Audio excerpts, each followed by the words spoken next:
Good afternoon, everyone. So it is 2 p.m. now and we can start.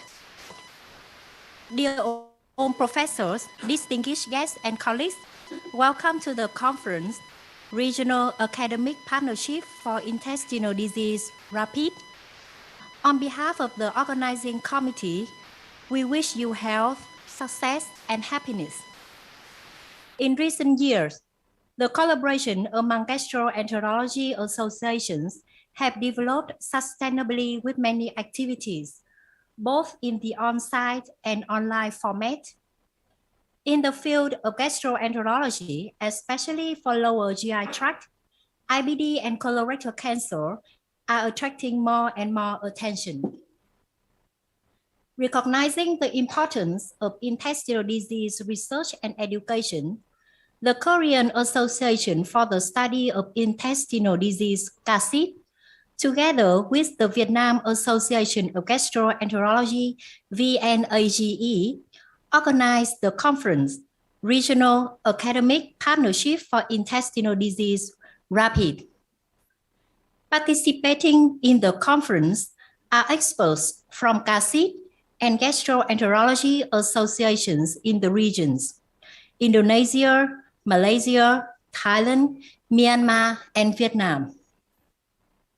Participating in the conference today from VNAGE, we would like to introduce Professor Nguyễn Khánh Trạch, President of Vietnam's Association of Internal Medicine.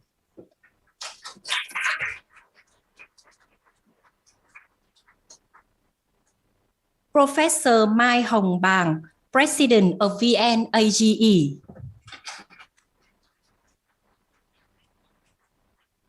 Professor Đào Văn Long, Vice President of VNAGE. Professor Trịnh Tuấn Dũng, President of Vietnam Association of Pathology.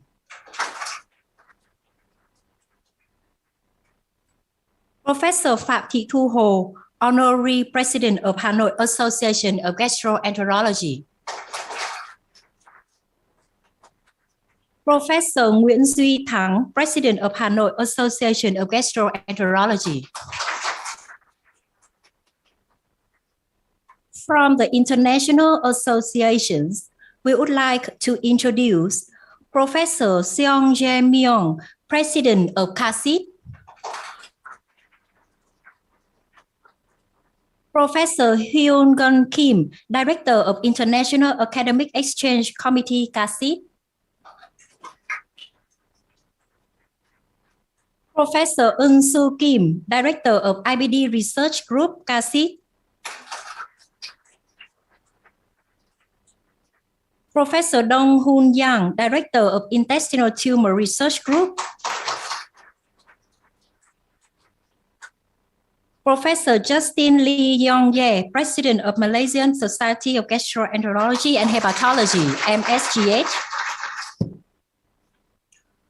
Professor Tan Tan Air, Vice President of Myanmar Gastroenterology and Liver Society.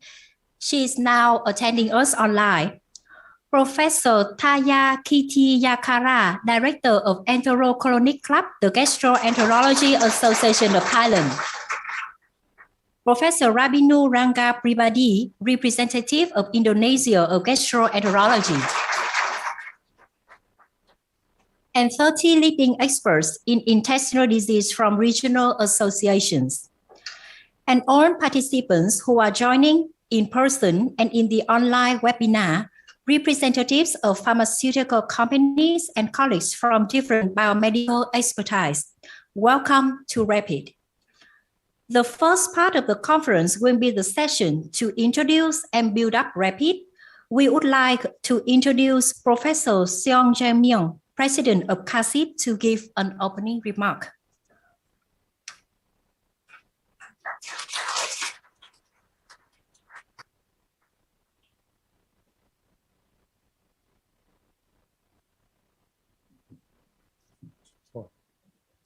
I think I'm too tall.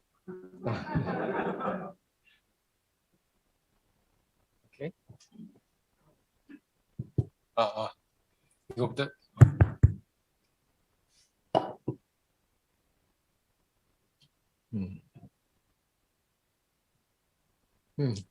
Good afternoon, everyone. Nice to meet you all in person. My name is Myung, the president of CHASID and the professor of gastroenterology in Asan Medical Center, University of Ulsan College of Medicine. Today is a very meaningful day as we all gathered for the purpose of a new academic exchange partnership, which goes by the name of RAPID.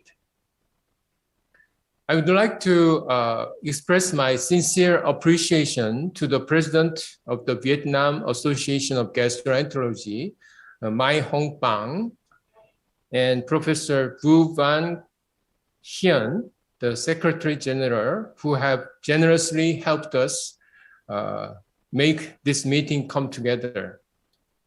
And also thanks to the president of the Indonesian Society of Gastroenterology, Professor Dadang Mukman, president of Malaysian Society of Gastroenterology and Hepatology, Professor Justin Lee Young Ye, Vice President of the Myamar Gastroenterology and Liver Society, Professor Tan Tan Ye, and the Director of the Enterocolony Club, Professor Taya Kitiya Kara, who have graced the RAPID meeting with their presence.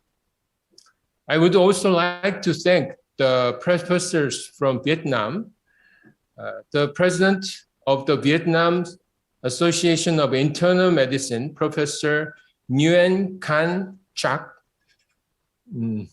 Honorary President of VNAJ, Professor Tha Long, the President of the Vietnam Association of Pathology, Associate Professor Chik Duon Chong, and for joining the RAPID meeting. It has been 7 years that the CHASID and the Asian Pacific societies have been academically interacting. The first step goes all the way back to CHASID 2016. The CHASID has started academic exchange since we first held the international conference. The region-specific forum was established as an independent session for the Asian researchers, and the Lukis were invited to deliver lectures and discuss. It was a single session at the beginning, however, came a long way in the last 7 years into bigger academic programs such as Go I'm CHASID, RSF Network, I'm CHASID Regional, and Emoticon, the online case conference, and gathered us into the name of RAPID, the Regional Academic Partnership for Intestinal Diseases. RAPID is literally an academic partnership. I ensure that from this meeting, the RAPID will provide great opportunities to all participating doctors and researchers in each society to join the best lectures and diagnosis and treatment for intestinal diseases, to update the latest knowledge, and to study and research together. In other words, the RAPID will build and share the opportunity to educate and research together among the partnering societies.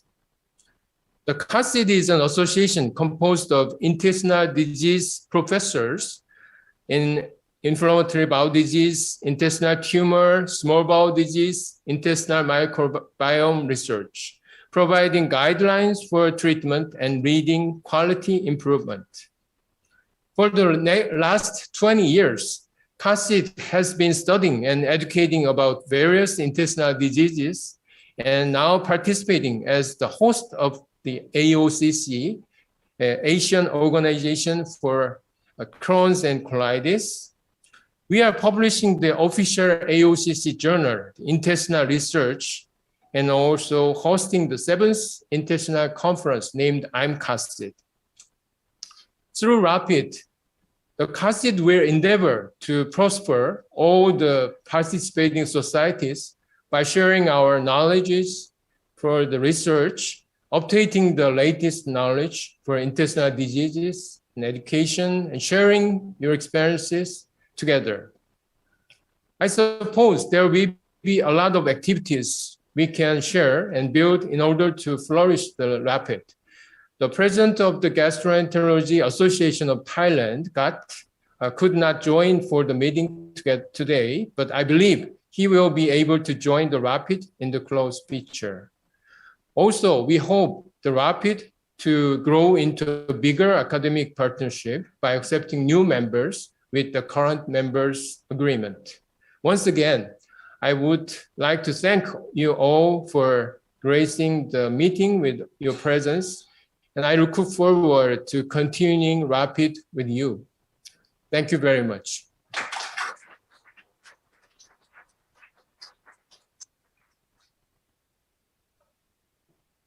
Thank you, Professor Myung. Now we would like to introduce Professor Mai Hồng Bàng, President of VNAGE, to give a welcome remark.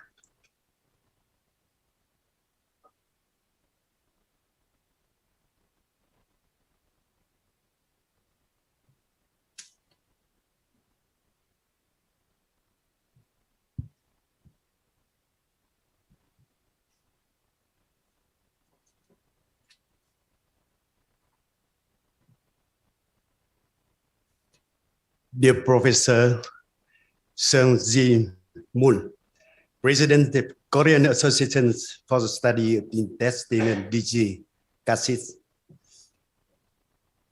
distinguished guests, deputy expert and colleagues from Korea, Thailand, Indonesia, Malaysia, Myanmar, and Vietnam.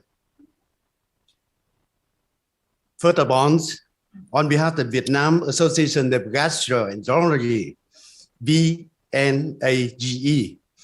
and all the members of staff the underweight military central hospital, I would like to express a warm welcome and best wishes to all the distinguished guests, experts, and colleagues attending conference on regional academic partnerships for intestinal disease RAPID.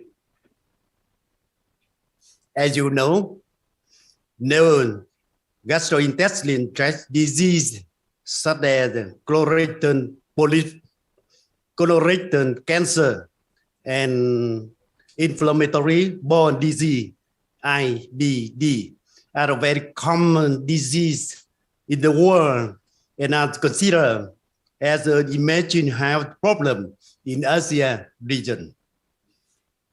Gastrointestinal cancer, with the rate of new cases and mortality only in the top 5 among cancer, increasing the huge burden in the health system and treatment costs for the patients. Recently, inflammatory bowel disease (IBD) is considered a global disease, with the number of new cases steadily rocketing annually. In Vietnam, gastric cancer and colorectal cancer have a 4th and 5th highest incidence among the cancer, respectively, most detected at the next stage. The incidence of IBD increasing, particularly in the people under 30, with a complicated clinical picture, many overlapping systems, and persistent complications. This problem requires countries to invest in research cooperation in order to improve the quality of diagnosis, effectiveness and treatment and prevention of this disease. Dear delegates and all the colleagues, in recent years, academic cooperation and exchange activity, short and long-term training courses for the doctor Southeast Asian and acting much attention and recognized by many doctors. The training program, the CASIT, and the program discussed difficult and complicated clinical cases among countries in the Asia-Pacific region and typical example.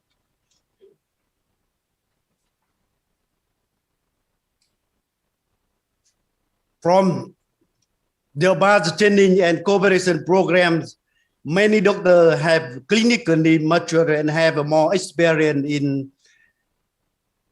diagnosing and treatment complex cases, while the promoting international cooperation in training and scientific research among the national gastroenterology and associations. With the desire to exchange experience, update knowledge, and sharing news advance in the diagnosis, treatment, and prevention of intestinal disease.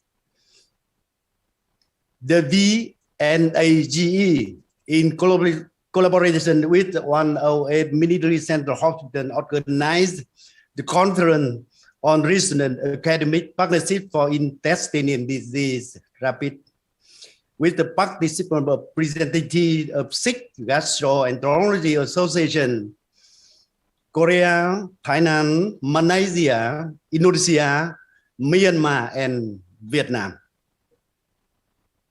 This is the first conference with the full participation of the gastroenterology association in the region since the COVID-19 pandemic, with the participation of more than 40 leading experts in the field of gastroenterology.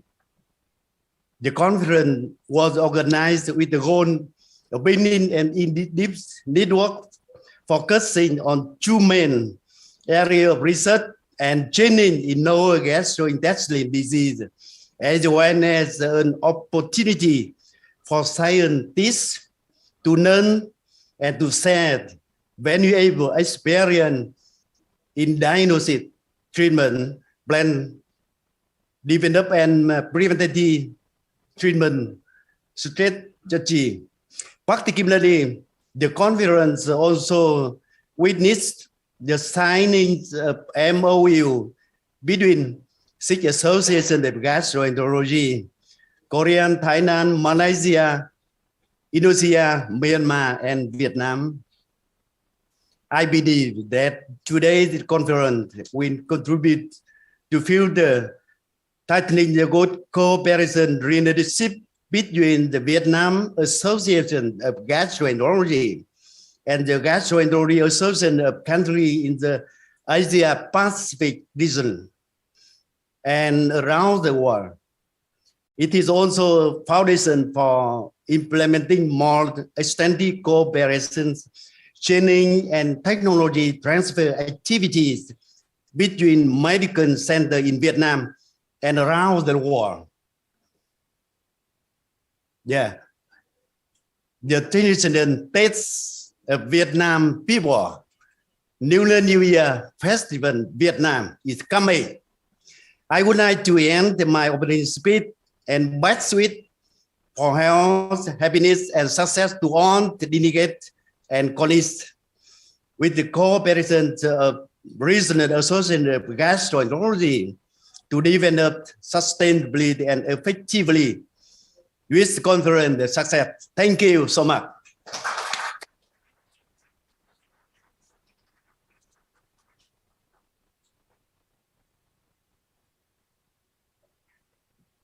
Thank you, Professor Mai Hồng Bàng. Now we would like to introduce Professor Hyun Gun Kim, Director of IAEC, CASIT, to give a lecture, Rapid, Past, Present, and Future. Please welcome.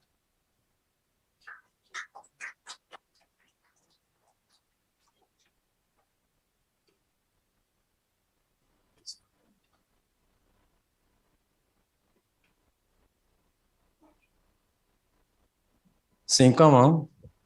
And xin chào. Yes, I am Hyun Gun Kim, the director of the International Academic Exchange Committee of the CHASID. And thank you, Dr. Hang. And this is my great pleasure to meet all of you here in Hanoi, the military hospital, today under the name of the Rapid. And also, I'm very highly appreciate to Professor Mai Hồng Bàng, the president of Phiên I, and Professor Vu Kien, the Secretary General of Phiên I, and also to Dr. Hang for support at this meeting. Finally, we all gathered here today under the name of the Rapid. In this time, I briefly introduce the Rapid. First, let me shortly introduce the CHASID, the Korean Association for the Study of Intestinal Disease. The CHASID is an academic society of intestinal disease, began in 2002, and the last year was the 20th anniversary year of the CHASID.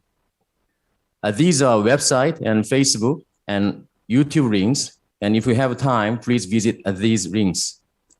This is a list of executive board members of the CHASID, and members are composed of executives in 12 fields and 4 research groups, including IBD and intestinal tumor and small intestine and microbiome. Today, we have 27 members from the CHASID here. These are the outstanding IAEC member professors I respect, helping me with much dedication for the Rapid meeting, the Jae-young Chun, Soo-kyung Park, and Taegun Kwon, and Min-sup Kwak, Eun Soo, and Yoon-ho Jung, Hyun-jung Lee, and Sung-woo Kwang. I also very highly appreciate to these professors. CHASID is one of the AOCC's host societies and has published AOCC's official journal, Intestinal Research. In addition, since 2016, an international academic conference called CHASID has been held every year. This year, AOCC and CHASID will be held together on April from 13th to 15th. Please make sure to record your schedule on your smartphone, and I hope that everyone in here will be sure to join the AOCC and CHASID meeting. The CHASID is now preparing with a very rich grant and award, so please submit many your abstracts about excellent outcomes of your investigations. In particular, in this CHASID, the existing region-specific forum session has been changed to the Rapid forum like this, and as such, we are planning to host such talented 4 speakers from Rapid participating societies. The Go CHASID program will also resume this year. In particular, we are very much looking forward to the participation of young researchers from Rapid societies. So please encourage your young researchers to participate. And you can have more information at the AOCC website. Now let me tell you from the beginning of the Rapid. The Rapid starts with the CHASID, which was first held in 2016. By the suggestion of Professor Eun Soo Kim, who was the first and second director of the IAEC, the CHASID invited speakers from 6 Asian countries to hold an independent session called the Region-Specific Forum to present topics on the clinical situation of intestinal disease in each country. In the second RSF sessions at CHASID in 2018, doctors from Thailand, Myanmar, Malaysia, and Mongolia, and Indonesia conducted a session on a 3-topic account according to each presenter in a similar format to the first RSF session. The RSF session that started in this way continued as an independent session with a different theme every year until CHASID in 2020. In 2019, a program called Go CHASID was operated by the suggestion of Professor Jung Sik-pyun, the third director of the IAEC. Go CHASID was a program that invited young Asian doctors to participate in CHASID by having the opportunity to visit the Korea's gastroenterology centers. At the time, 34 young Asian researchers from 14 countries, including Hang and Jikin over here, had the opportunity to visit 18 Korean gastroenterology centers. Thanks to this collaboration, several multinational and multi-institutional studies were later published as papers. As such, the RSF collaborations, which started at IMCASID in 2016, has been continued with young researchers from about 6 countries participating every year, but due to COVID-19, it was not implemented in 2021. Last year, while planning IMCASID in 2022, it was planned to construct an RSF network for a participant from each country who had previously participated in RSF sessions. The current IAEC of the CASID sent an invitation email to researchers from 6 countries, Indonesia, Malaysia, Mongolia, Myanmar, and Thailand, and Vietnam, who have continuously participated in the IMCASID.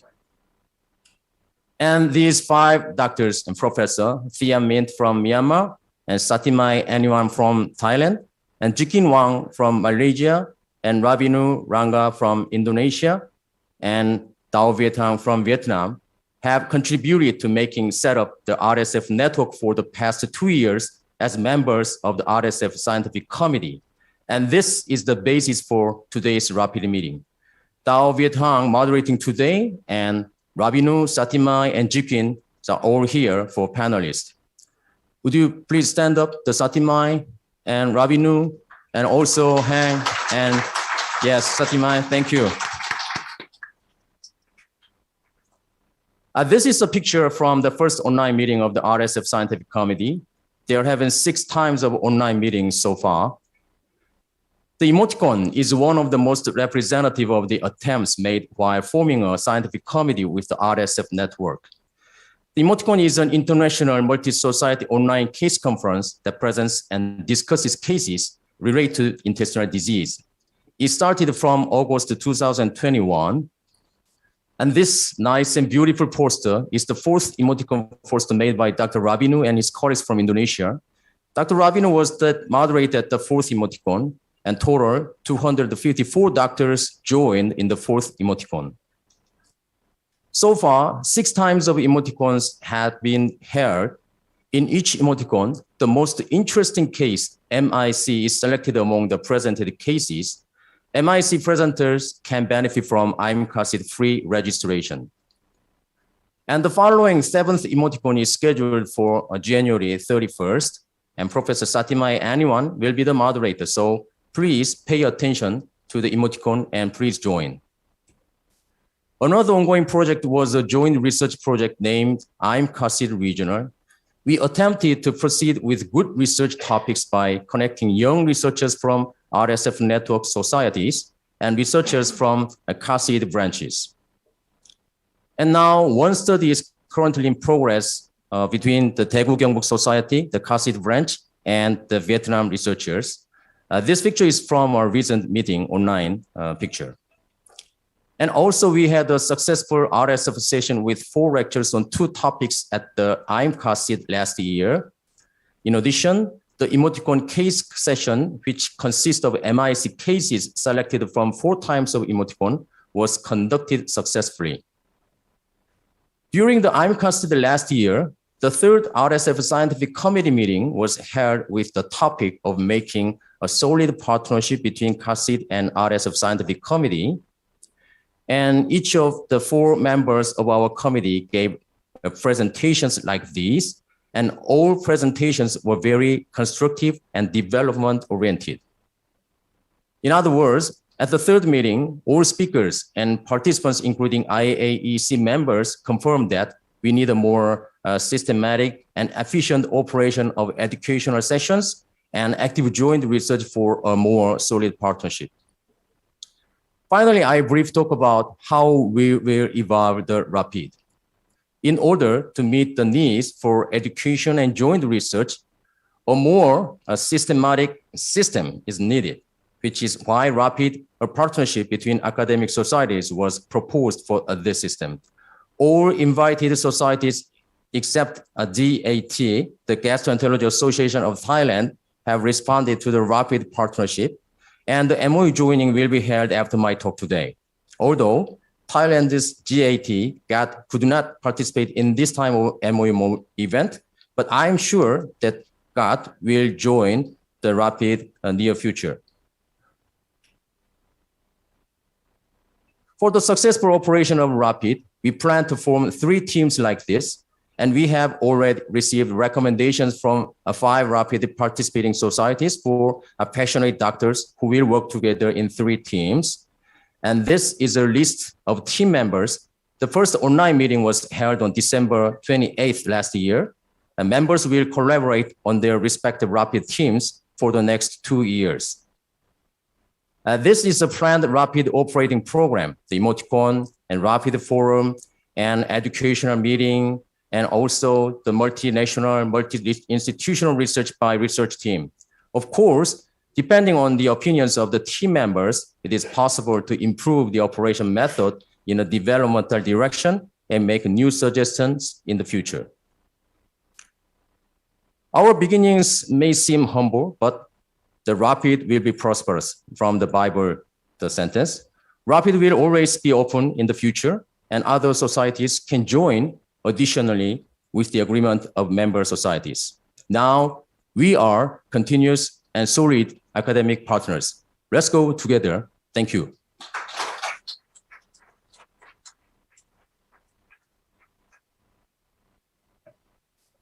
Thank you, Professor Hyun Gun Kim. And the very important part today is the RAPID MOU signing. We would like to invite Professor Seung Myung, Professor Mai Hồng Bàng, Professor Justin Lee Yong Ye, Professor Rabino Ranga Pribadi to the stage for the RAPID MOU signing. And for the online, we have the participation of Myanmar Gastroenterology and Liver Society, Professor Tan Ye, Vice President.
Yes, so please welcome to the stage Professor Seung Myung, Professor Mai Hồng Bàng, Professor Justin Lee Yong Ye, Professor Rabino Ranga Pribadi for the MOU signing.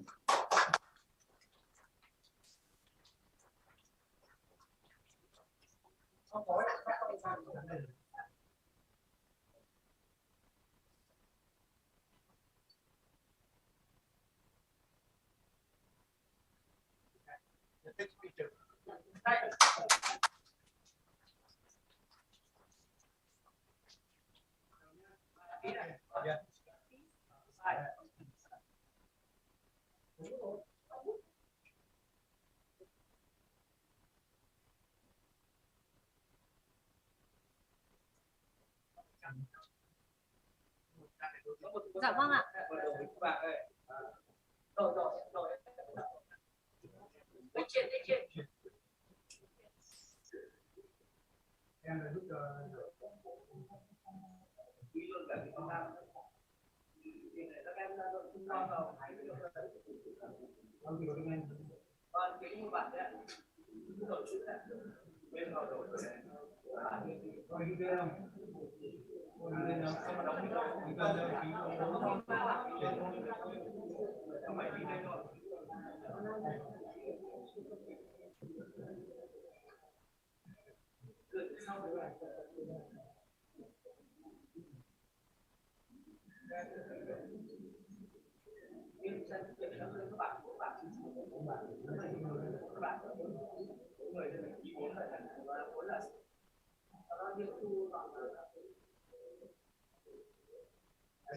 Bật professor gì ấy lên này.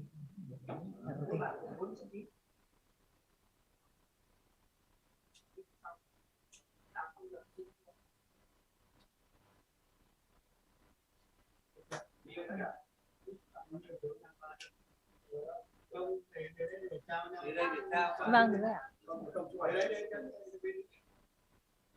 Yes, thank you all professor, and please give a huge clap to congratulate on the ceremony.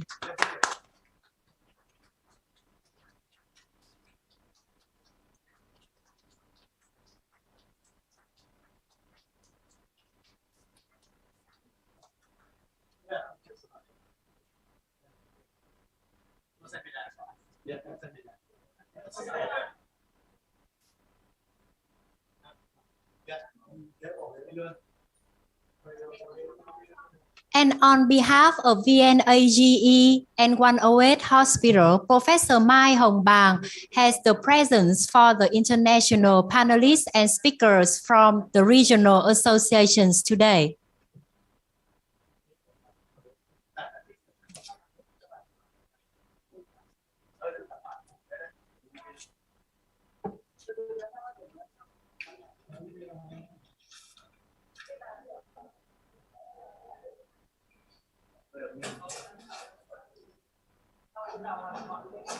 Yes, we would like to welcome Professor Soonchunghyan, Professor Hyun Gun Kim, Professor Eun Soo Kim, Professor Dong-Hun Yang, Professor Tayakitiyakara, Professor Julajak Lim Sri Rilai, Professor Rabinu Ranga Pribadi, Professor Satimai Aniwan, Professor Zinki Wang, Professor Justin Lee Yong Ye, to be on the stage to receive the gift from VNAGE.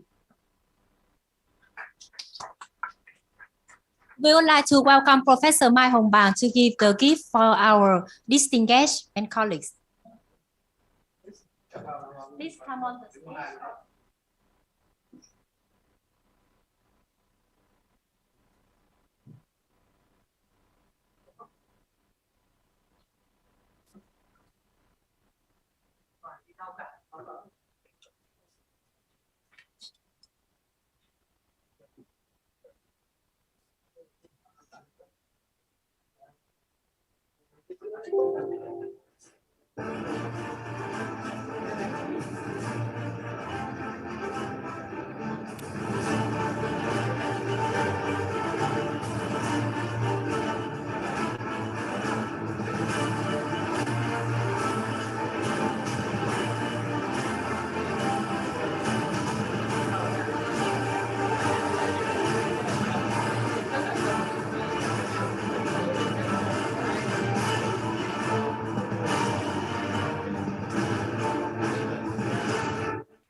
Thank you all professors. And now we will have 20 minutes for coffee break before we coming back for the scientific session. Thank you.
Yes, it's just check my slide. Okay, yeah. So yeah.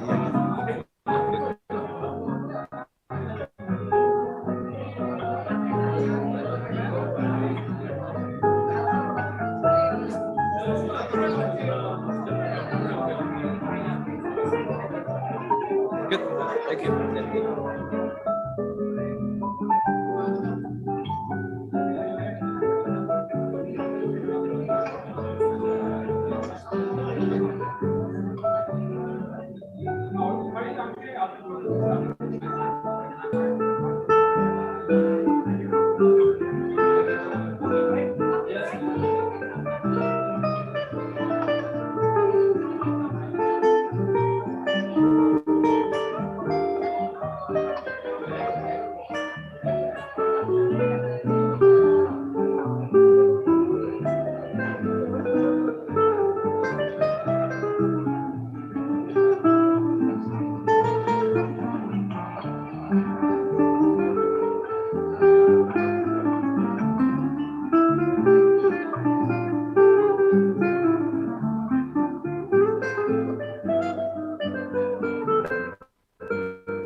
Mời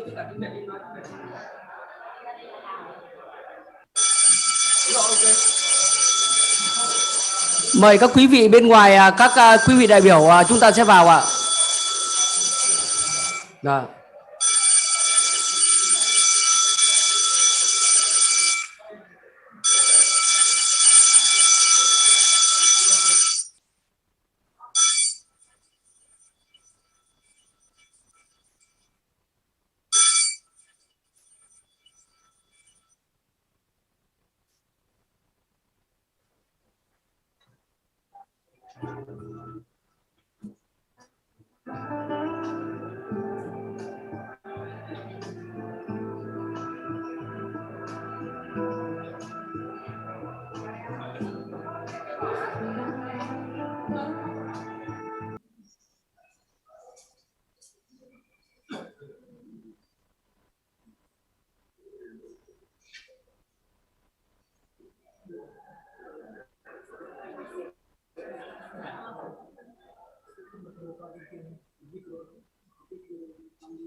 So now we will start the second session, the step toward joint research.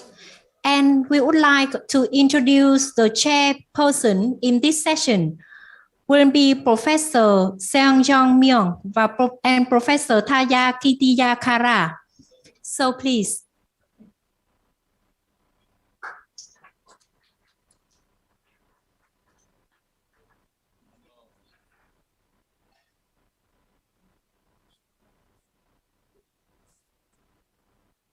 Okay, okay, I will start next session. And our session and the CHASID, our mission of CHASID, our society, is the first one is a creative research. So for the performing a creative research, collaboration is very important. And international collaboration will be a very good chance for great research. So in our session, 4 speakers will present the collaboration research proposal from our rapid member society. And then I think this is the very good opportunity to discuss about the further creative research between our rapid member international collaboration research. So hopefully after this session, we can proceed. In the center will be the scientific committee of the rapid, then proceed what to start and what to do the collaborative research, hopefully. So the first presentation will be from Professor Eun Soo Kim.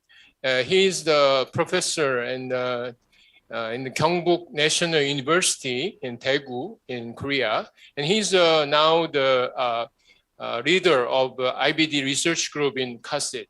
And he will present the first lecture called Key Points to New Research Direction in Inflammatory Bowel Disease. Professor Kim, please. Yes, thank you, Chairman. Yes, it is great honor for me to be here. And actually, this is my first visit to Vietnam, and I'm enjoying my stay very much in beautiful city in Hanoi. And thank you for having me here. And today my talk is about new research direction in IBD, which is I think it's very difficult subject.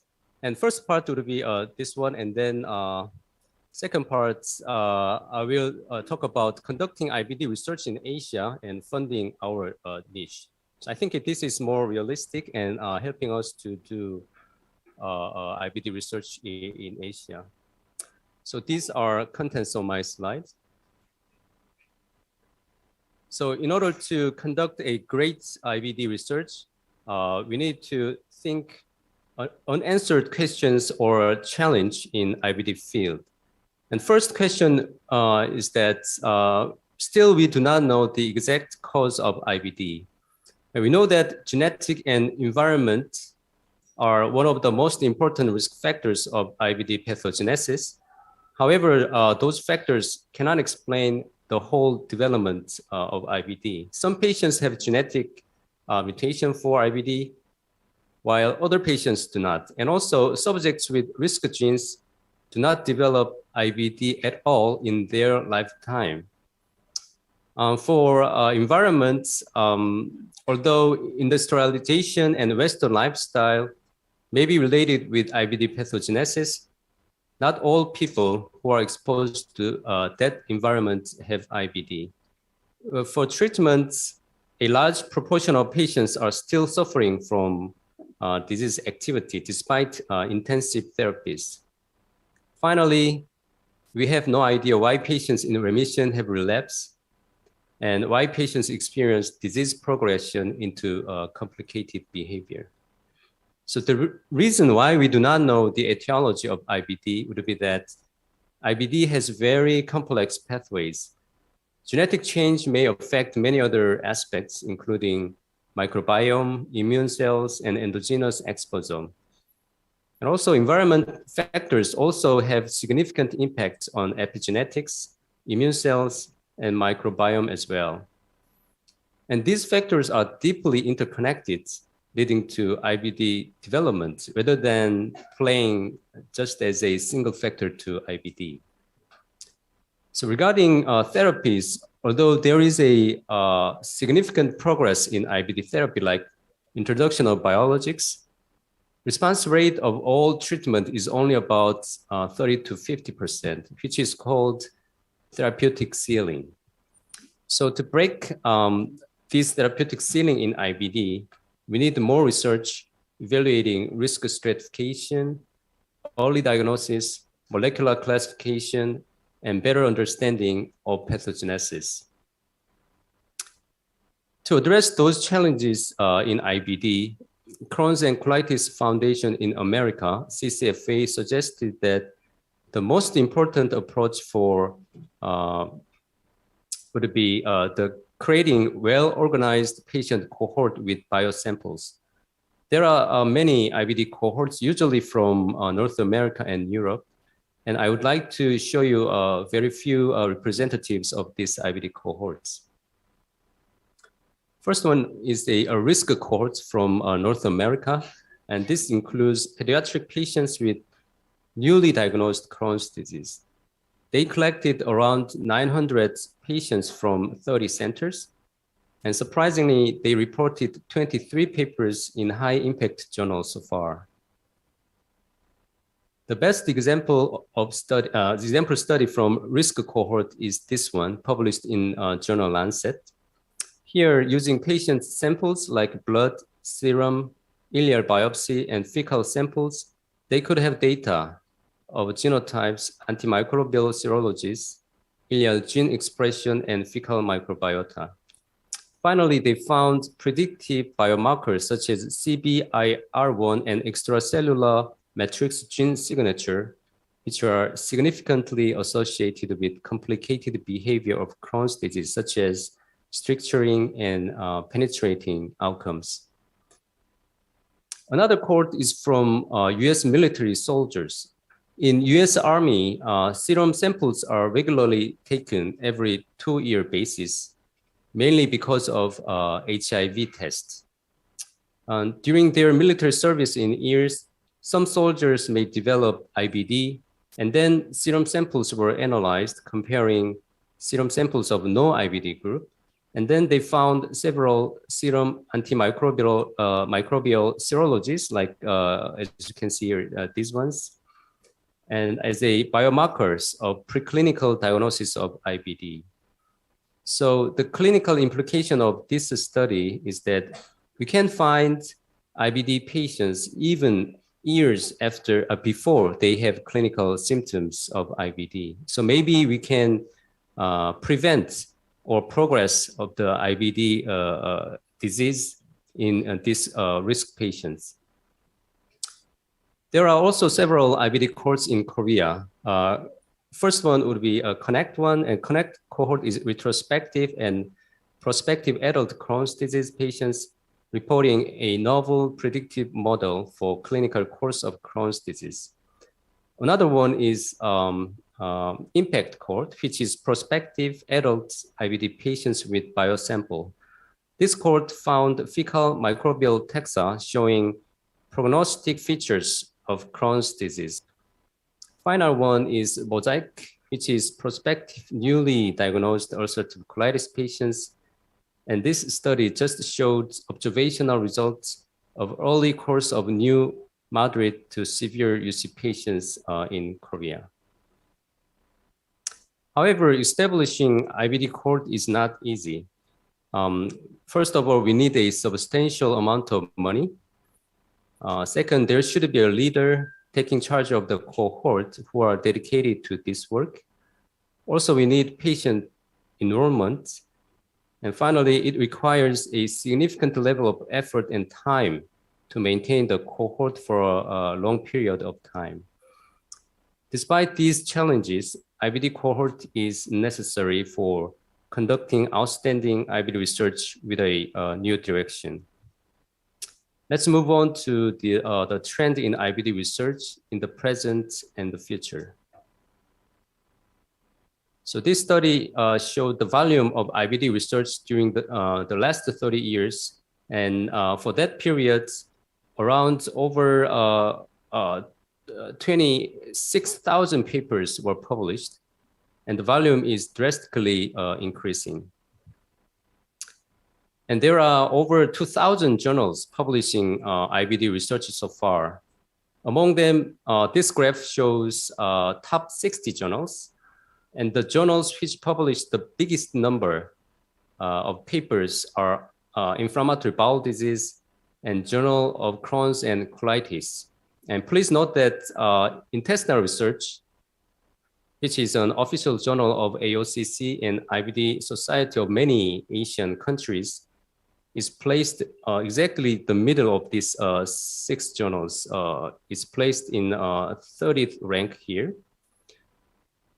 So Intestinal Research is just about to be SCI journal soon. So please submit many good papers to Intestinal Research. And then the main problem of the current IBD research is the lack of integration of data between components like cell, molecule, and genes.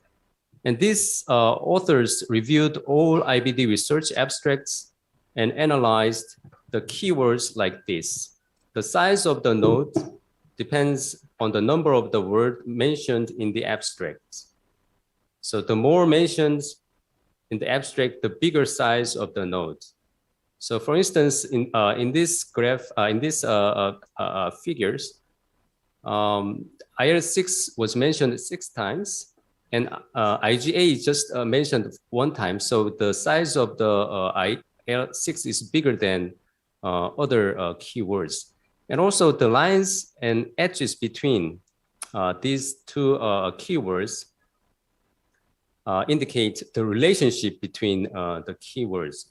As you can see in these figures, the lines and relationships are very robust or much well observed between words in each component, cell, molecule, and gene. However, the relationship is very weak and not well observed between components in the last figure. Is combined all components. So this one, this area is a molecule, this area is cells, and this area is genes. Between these components, the relationship is very, very weak. So the current trend of IBD research is like this. We were conducting IBD research focusing on every component like exposome, genome, microbiome, and immunome. As just we are trying to find a single cause-effect relationship in IBD pathogenesis. Therefore, we do not know the interconnection between these components, which is the most important part of the IBD pathogenesis. And this might be the reason why we still cannot solve questions and challenges in IBD pathogenesis, although we have increasing knowledge of individual and independent component. So we need to understand IBD is complex disease induced by interacting environmental genomic, microbial, and immunological factors. And this concept is defined as IBD interactome. Therefore, converging combined approach is needed rather than parallel separate approach. So in this context, next trend of IBD research should be using multi-omics data with patients and biosamples. We can have a genome, transcriptome, epigenome, and microbiome data using high throughput omics technologies. And these data can be integrated with computational procedures. And IBD interactome might be visualized using bioinformatics tools. And characterizing IBD interactome enables the identification of the central regulators, which is represented here as the orange color hub here. And then biological significance and pathogenic relevance of this regulator can be tested and validated in vitro or in vivo IBD models. And this kind of study may lead to the discovery or development of a new IBD drug. So from now on, I would like to talk about how to conduct IBD research in Asia, which is more realistic topic. And this topic is based on what we are doing in Korea. So as you know, IBD is normally regarded as Western disease. Although the incidence is rapidly increasing in Asia, we are still considered as minor population. Therefore, it is very difficult to conduct and publish IBD research in journals. However, there are niche points for Asian IBD research. First of all, Asian IBD patients have unique characteristics compared with Western patients. Good example is small bowel location in Crohn's disease. Small bowel location is more common in Asian Crohn's disease. In these tables, you can see the L2, colonic location of Crohn's disease is only less than 10% in Asian patients, while colonic location is up to 50% in North America or Europe population. And another example is perianal disease, which is more prevalent in Asian Crohn's disease. The proportion of patients with perianal disease in South Asia and is about 50%, while there was only 13% in Western patients. And in the right side, in this Korean population-based study, perianal disease was observed in more than 40%. And I found this interesting study evaluating phenotype and treatment pattern in emerging IBD nations, including South Asia, Southeast Asia. Here, perianal disease is not prevalent as other Asian countries. It's about 10% here, perianal disease. I think it's a very interesting point to evaluate, and we need more data on that. In addition, disease course of Asian ulcerative colitis is more benign than that of Western patients. For instance, Daegu Gyeongbuk province, we conducted multi-center study comparing colectomy rate between our patients and United States patients. And we found that colectomy rate of acute severe UC is much lower in Korean patients compared with United States patients. So these kind of studies showing different or unique characteristics of Asian patient, which is different from Western counterparts, are very attractive for major journals. And also that kind of finding might provide a clue or hint for IBD pathogenesis. Next, endoscopic related study might be another good topic for IBD research in Asia, because the cost of endoscopy is much lower in Asia compared to the Western part. So for example, the research on endoscopic findings between Crohn's disease, intestinal tuberculosis, or Behçet disease was published in several IBD journals. And also, bowel prep study in IBD patients were published in some SGI journals. And this study also cited as a reference for guideline of bowel preparation for colonoscopy. So bowel prep study has the merits because it is relatively easy to perform. For instance, there are already validated preparation scales which can be used easily. And also we needed just a simple blood test and questionnaire before and after preparation. So endoscopy related issue is another good option for IBD study in Asia. Finally, each country has very different socio-economic environment, which is also a novel topic for IBD research. In this figure, in some Asian countries, biologics are not available yet. And in the study of IBD emerging consortium group, it shows biologics availability was dependent on the nation's economic situation. Therefore, disease course of IBD with limited use of biologics also very good topic for IBD research, which cannot be conducted in Western countries. And the opportunistic infections like tuberculosis and HBV is more prevalent in Asia. So studies evaluating this topic also good subjects of IBD research in Asia province. And this is my personal opinion, and these are key points, I think, to conducting IBD research in Asia. First, do multi-center study, because single center, the number of patients in single center study is not enough for a good IBD research. Second, organize cohort registry and start retrospective first, because this is easy to perform, and then move to prospective study. Third, publish data unique on your own country.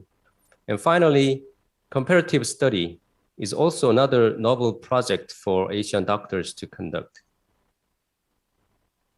And for instance, Vietnam and Daegu Gyeongbuk are conducting study comparing early clinical course of IBD between these two countries. And this is a retrospective multinational study. And here is the picture of investigators involved in this project. And Dr. Luan is doing a great job here. And we hope this study is a good start for IBD research in Vietnam and also in Asia as well.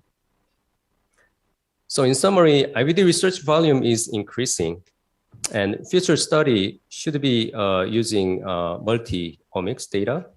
And we need to understand the definition of IBD interactome, and we need to organize patient cohort with biosamples.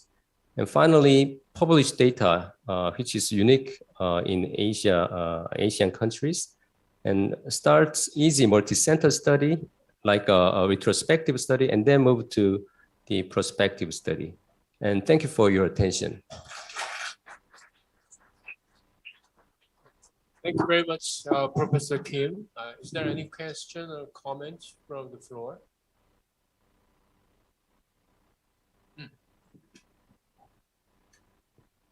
Yep, very, very interesting talk. There's always a lot of opportunities for cooperation, collaboration with different sites, especially as you mentioned, certain countries, they may be emerging, have small numbers of samples, while others more developed countries, there are more samples like Korea, Japan. If we can collaborate in such a manner, multi-center, that would be ideal. I mean, I just want to give an example of novel research. I have published a work on identifying microplastics. Microplastics are basically small pieces of plastics in micrometers, right? Mm-hmm. We found microplastic in colectomy specimens. And we believe that microplastic may be actually a potential etiology for even colon cancers. We all know that plastic pollution is big in Asia. A lot of rubbish or plastic are being thrown to this part of the world. And we are, in fact, more recently, a lot of people are putting a lot of interest in this. We found microplastic not just in the colon, we found microplastic in placentas, we found microplastic in the blood, and maybe even more. I think one of my colleagues is also doing microplastic in IBD as well, right? So the thing is, of course, there are many etiology that may cause IBD, but each of us, there will be very unique opportunity when it comes to what is the etiology environment, especially. I think environment will be an important so-called interactome for causation of IBD. Yep, just to share one, the kind of project that we are doing. Thank you very much. Do you have any comment on this new proposal? Yes, I think that is it's a great point. Yes, as you said, the environment factors is crucial point of the IBD development. So even in I saw some papers regarding the food the additive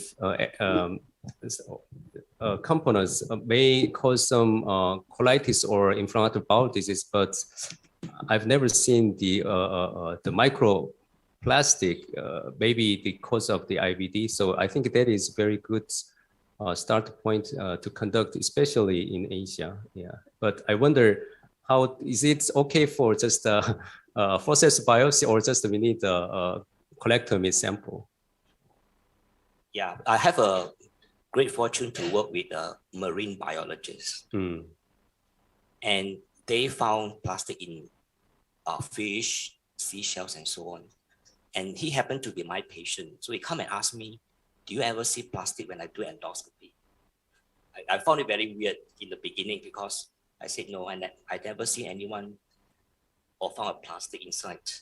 And that's how we embark on this research. So but to really detect microplastic, you do need larger samples because we are learning.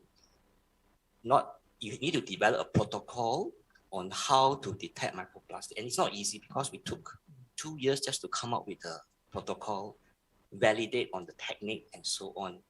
And when we first published it, no one want to accept our paper because they think that, oh, I think what you found is likely to be a contamination. But we persevere. We managed to eventually publish it. And after that, a lot of citations coming just because of this. But then again, you need to really, develop that technique, validate, and making sure what you do is not contamination. Yeah. Thank you. Yes, thank you very much. Okay, so is there any comment or question from the floor? In Vietnam, also the IBD population is increasing rapidly. So is there any other cause other than Western diet, sanitization?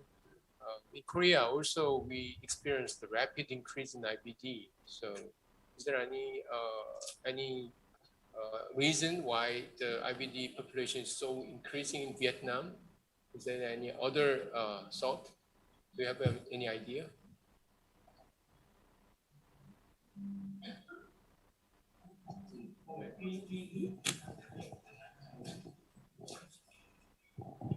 Thank you. And I just got some comments. I think the first thing is that, as you said, because the change of the diet and lifestyle, it is one trigger point. But the second point here is that I think the awareness of the doctors in the center is increasing, especially we have more and more GI specialists for IBD. And we also start the educational activities in our associations. So more and more doctors aware about IBD. So that is how the number of IBD cases we can detect more.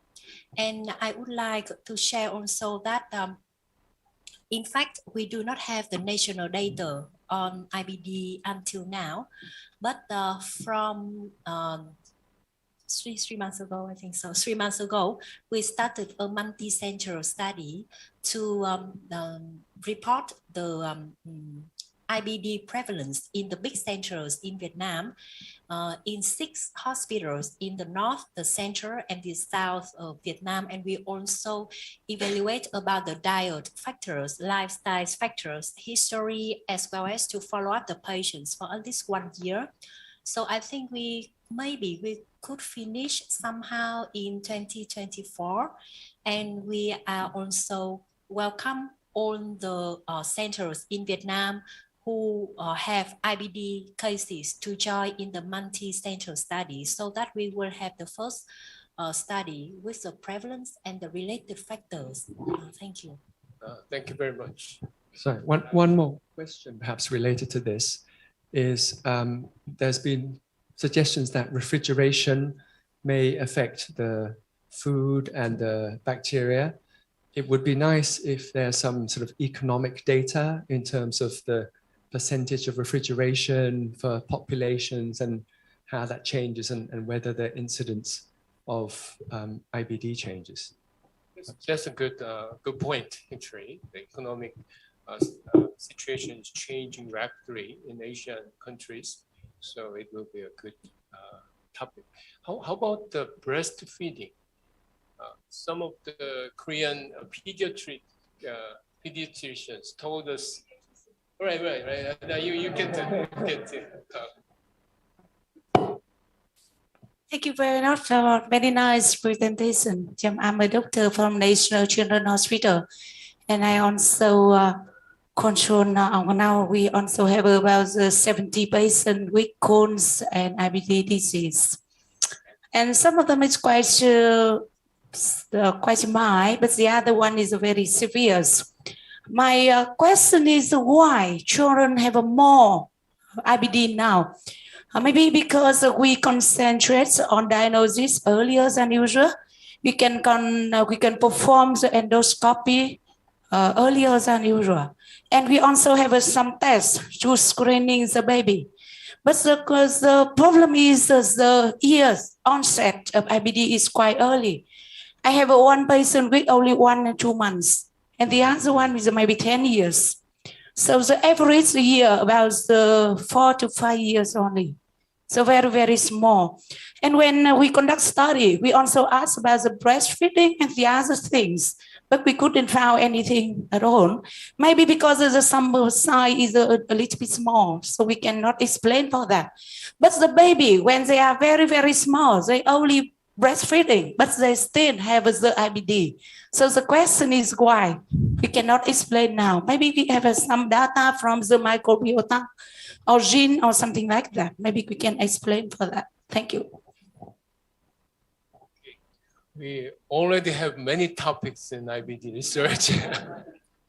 Okay, thank you very much. And maybe this is a starting point. Then maybe we can discuss about the IBD research in rapid later. Thank you very much, Professor Kim. Okay, the next topic will be colon tumor. Actually, the lecturer will be Professor Dong-Hoon Yang. He is a professor working in Asan Medical Center. He is a very excellent endoscopist and colon cancer researcher.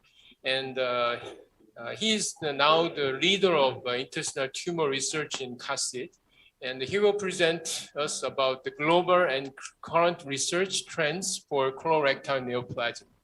Professor Yang, please. Thank you for kind invitation, Mr. Chairman. It is my great honor to be one of the members in this historical academic meeting. Actually, I was asked to prepare a little bit challenging topic titled Global and Current Research Trends for Colorectal Neoplasia. It was difficult for me to find the way how to prepare this broad spectrum of topic, so I decided to search the literatures using PubMed. Using the following search query, I first screened papers about colorectal neoplasia published or e-published in English last year, and I found more than 9,000 papers. So I selected the following high-impact journals from the search results, and this process narrowed down the number of papers to 238. After excluding 4 papers that were not related to colorectal neoplasia or were not original research papers, finally, I selected 204 original papers regarding colorectal neoplasia. However, I cannot touch all of these papers, so I just selected some important themes, and I would like to start with colorectal cancer screening. About 30 papers were related to colorectal cancer screening were published last year. And the first thing I would like to share you is this paper, somewhat debatable paper. This study was performed by the Nordic Study Group, and it included more than 80,000 participants, and they were randomly assigned to either the invited colonoscopy or no invitation group. After 10 years of median follow-up, the risk of colorectal cancer was lower in the invited colonoscopy group than in those who were not invited. But the colorectal cancer-related mortality was not different between two groups. But the participation rate of the invited colonoscopy group was lower in this study. And when the analysis was performed for those who underwent colonoscopy, the colorectal cancer-related mortality was reduced. Another limitation of this study was that 10 years of follow-up period is not enough to assess the effect of colorectal cancer-related mortality. Here's another remarkable Swedish study regarding colorectal cancer screening from Lancet Gastro and Hepatology last year. This study compared once-only colonoscopy with 2 rounds of FITs for colorectal cancer screening. And with 1:2 ratio of randomization, the relative risk of colorectal cancer was not different between 2 screening modalities, but the advanced adenoma detection rate was higher in the colonoscopy group than in the FIT group. But because the recruitment was just finished 2 years ago, so we need to wait for long-term data from this study. Let me skip some studies, which is relatively less important. And I would like to move to the quality of colorectal cancer screening. In order to maximize the effect of colonoscopy for preventing colorectal cancer and reducing the mortality, we must focus on quality of colorectal cancer screening. And last year, about 10% of articles reported this issue. And this study is a large population-based study from Netherlands. It revealed proximal serrated polyp detection rates were gradually increased, and high proximal serrated polyp detection rate is protective for post-colonoscopy colorectal cancer. As you can see, higher proximal serrated polyp detector group reduced the risk of interval colorectal cancer. Another representative quality indicator of colonoscopy, adenoma detection rate, was also associated with post-colonoscopy colorectal cancer. This is a large retrospective study from United States. And here you can see the group of ADL higher than 30% resulted in low cumulative risk of post-colonoscopy colorectal cancer than the group of ADL less than 30%. According to this study, per 1% increase in ADR reduced per 3% risk reduction of post-colonoscopy colorectal cancer. Higher ADR was associated with lower colorectal cancer incidence and mortality even in the screening sigmoidoscopy setting. This long-term UK study revealed that both incidence of mortality of distal colorectal cancer were reduced in those who underwent screening colonoscopy in the high detector centers compared with the low detector centers. So how we can improve the quality of indicators for using colonoscopy? This is a multinational, multi-center RCT to compare single time versus twice forward view examination of right colon to improve ADR. The second forward view examination significantly increased right colon adenoma detection rate in screening and surveillance colonoscopies. For the second forward view examination, they spent more than 1.5 minutes than the single time forward view examination.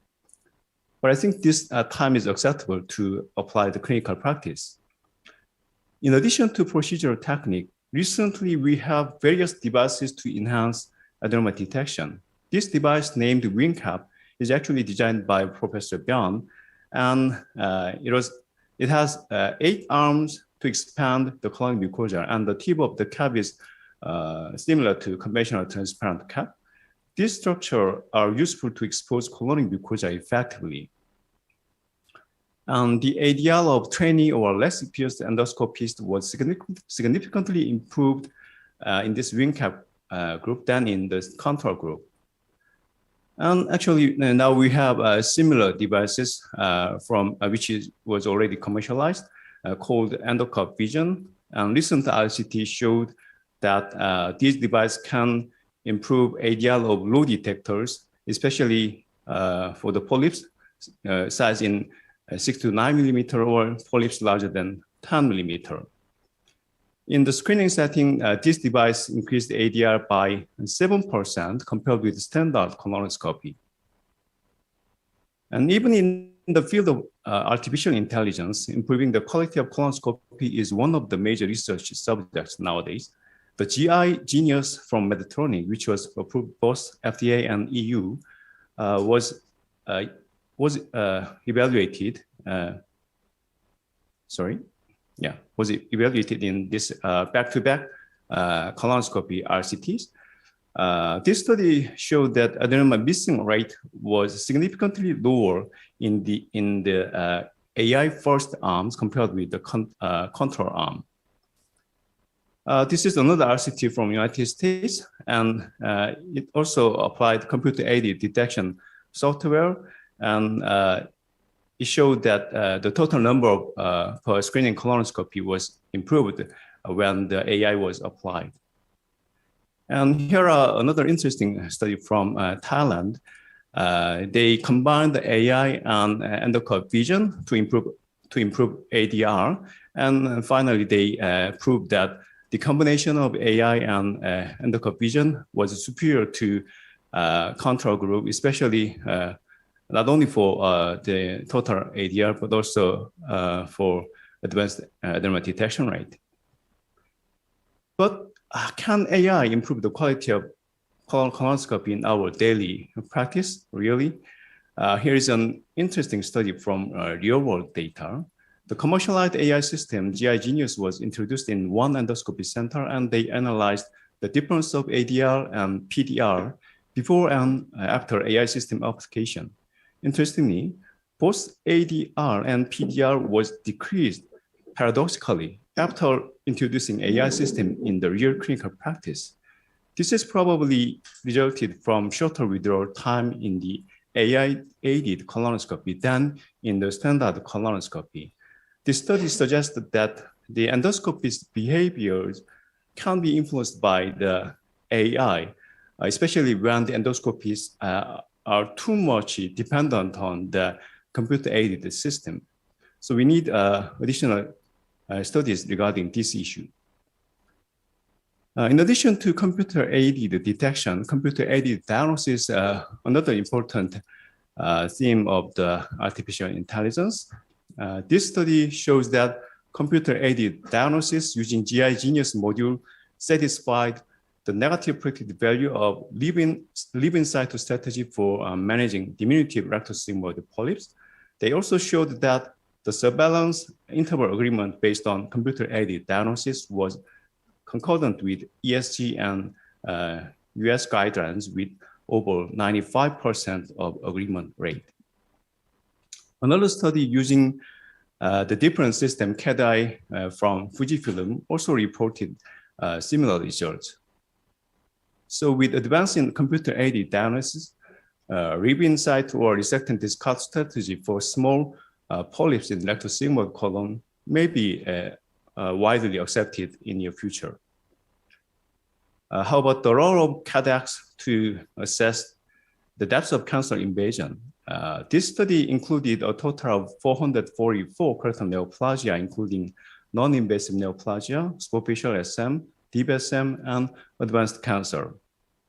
Using pre-recorded images and videos, this system was able to diagnose depths of cancer invasion with 0.95 of AUC value. And this system was similarly accurate to the diagnostic performance of expert endoscopists for assessing depths of cancer invasion, but better than non-expert endoscopists. Studies using AI expanded to assess the risk of lymph node metastasis even in T2 cancer. The background of this study is that only 25% of T2 proper muscle invasive cancer has lymph node metastasis.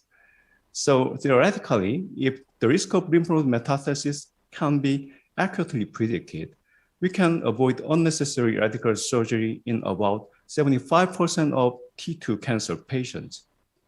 This study included 540 T2 colorectal cancers, and artificial intelligence found that lymphatic invasion was the most important factor, and a certain threshold, 64% of T2 cancer were categorized into low risk of lymph node metastasis, and the risk of lymph node metastasis in this setting was just 1.6%.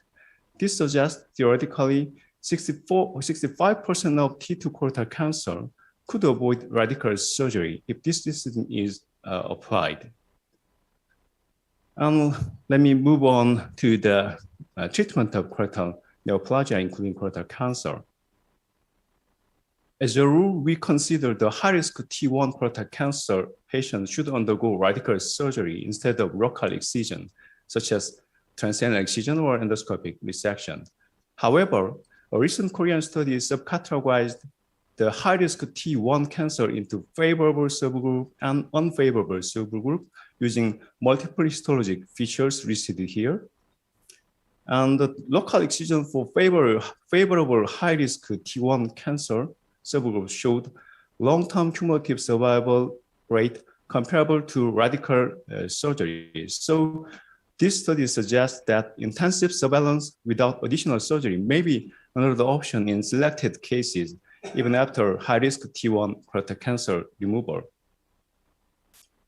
Another change in the treatment of T1 colorectal cancer is nowadays full endoscopic full thickness resection devices are available in Western countries and in some Asian countries. This Dutch study showed that endoscopic full thickness resection achieved 87% of arterial resection and 86% of curative resection, even after including salvage procedures for incompletely resected T1 colorectal cancer cases. This study compared full thickness resection with complete radical surgery for incompletely resected T1 colorectal cancer without other unfavorable risk factors. And it showed the metastasis-free survival and overall survival did not differ significantly between both strategies. So similarly to the previous Korean study, this study also suggested that local excision can be expanded for the treatment of some selected deep SM invasive colorectal cancer.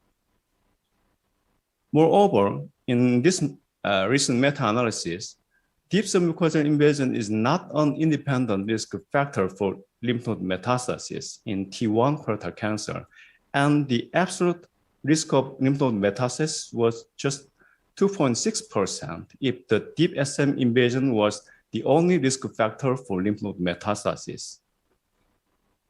So what would be the next? Now, some researchers are interested in endoscopic discrimination between deep SM and proper muscle invasion. These 5 endoscopic findings can predict proper muscle invasion with AUC of 0.9 in developmental setting, although external validation showed relatively low value of AUC at 0.76. But this study and the previously mentioned study suggest that the indication of local excision, such as endoscopic full thickness resection or transanal excision, may be expanded to some selected T1 or some selected T2 colorectal cancer in near future. The last study I would like to share is the role of anti-PD-1 antibody in the mismatch repair deficient advanced rectal adenocarcinoma.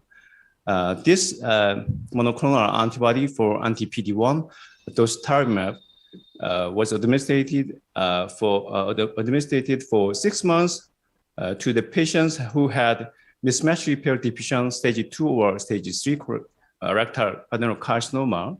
And remarkably, in this earlier report of phase 2 trial, revealed that all 12 patients had a clinical complete response without any surgery or radiation therapy.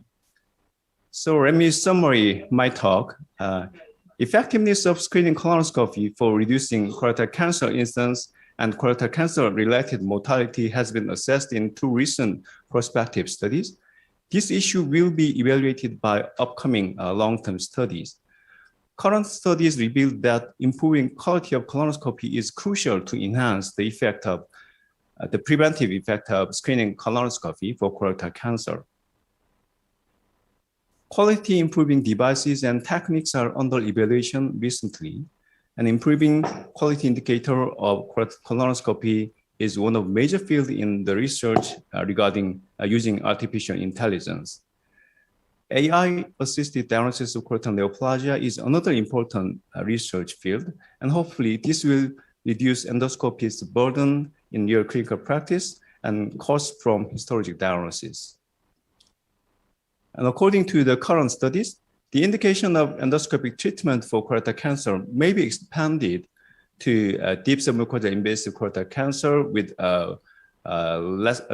favorable findings, or proper muscle invasive colorectal cancer in some selected patients in near future. And we need to wait the largest study regarding the recently developed PD-1 antagonist for mismatch repair deficient locally advanced rectal cancer. Thank you for your kind attention. Thank you very much, Professor Yang. He summarized the colon cancer screening and also newer devices and brand new AI system. So is there any question or comments from the floor?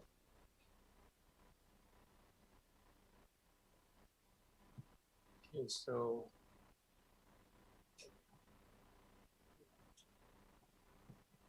Thank you very much, Professor Zhang, for a very nice presentation. I am Dr. Ki from 108 Military Central Hospital.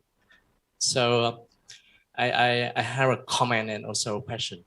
So today, image enhanced endoscopy play an important role for detection, diagnosis, and characterization of the colorectal polyp and also colorectal cancer.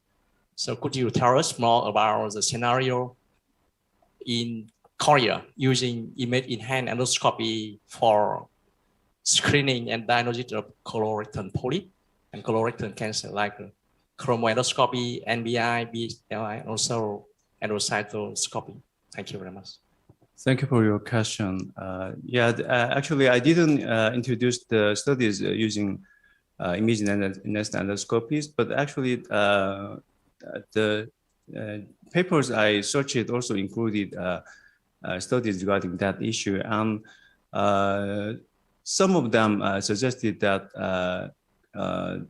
the image-enhanced endoscopy, such as linked color image, can help to improve adenoma detection rate, but some of them showed a negative result. So the difference would be, I think, resulted from not only which modality is applied, but also how the study participants, the endoscopists,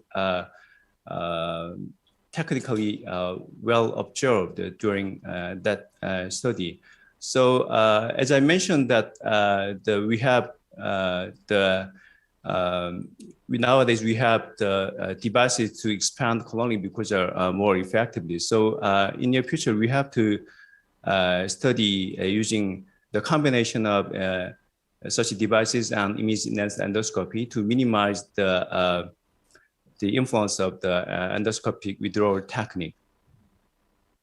Okay, thank you very much. Also, the colon cancer field is also open to our rapid country members, and there are many kinds of research topics, and what we are using is like a chromoscopy kind of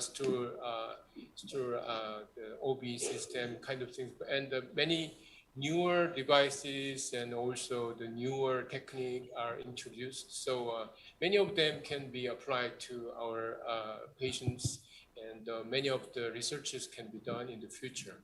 Thank you very much, Professor Yang. Thank you. All right.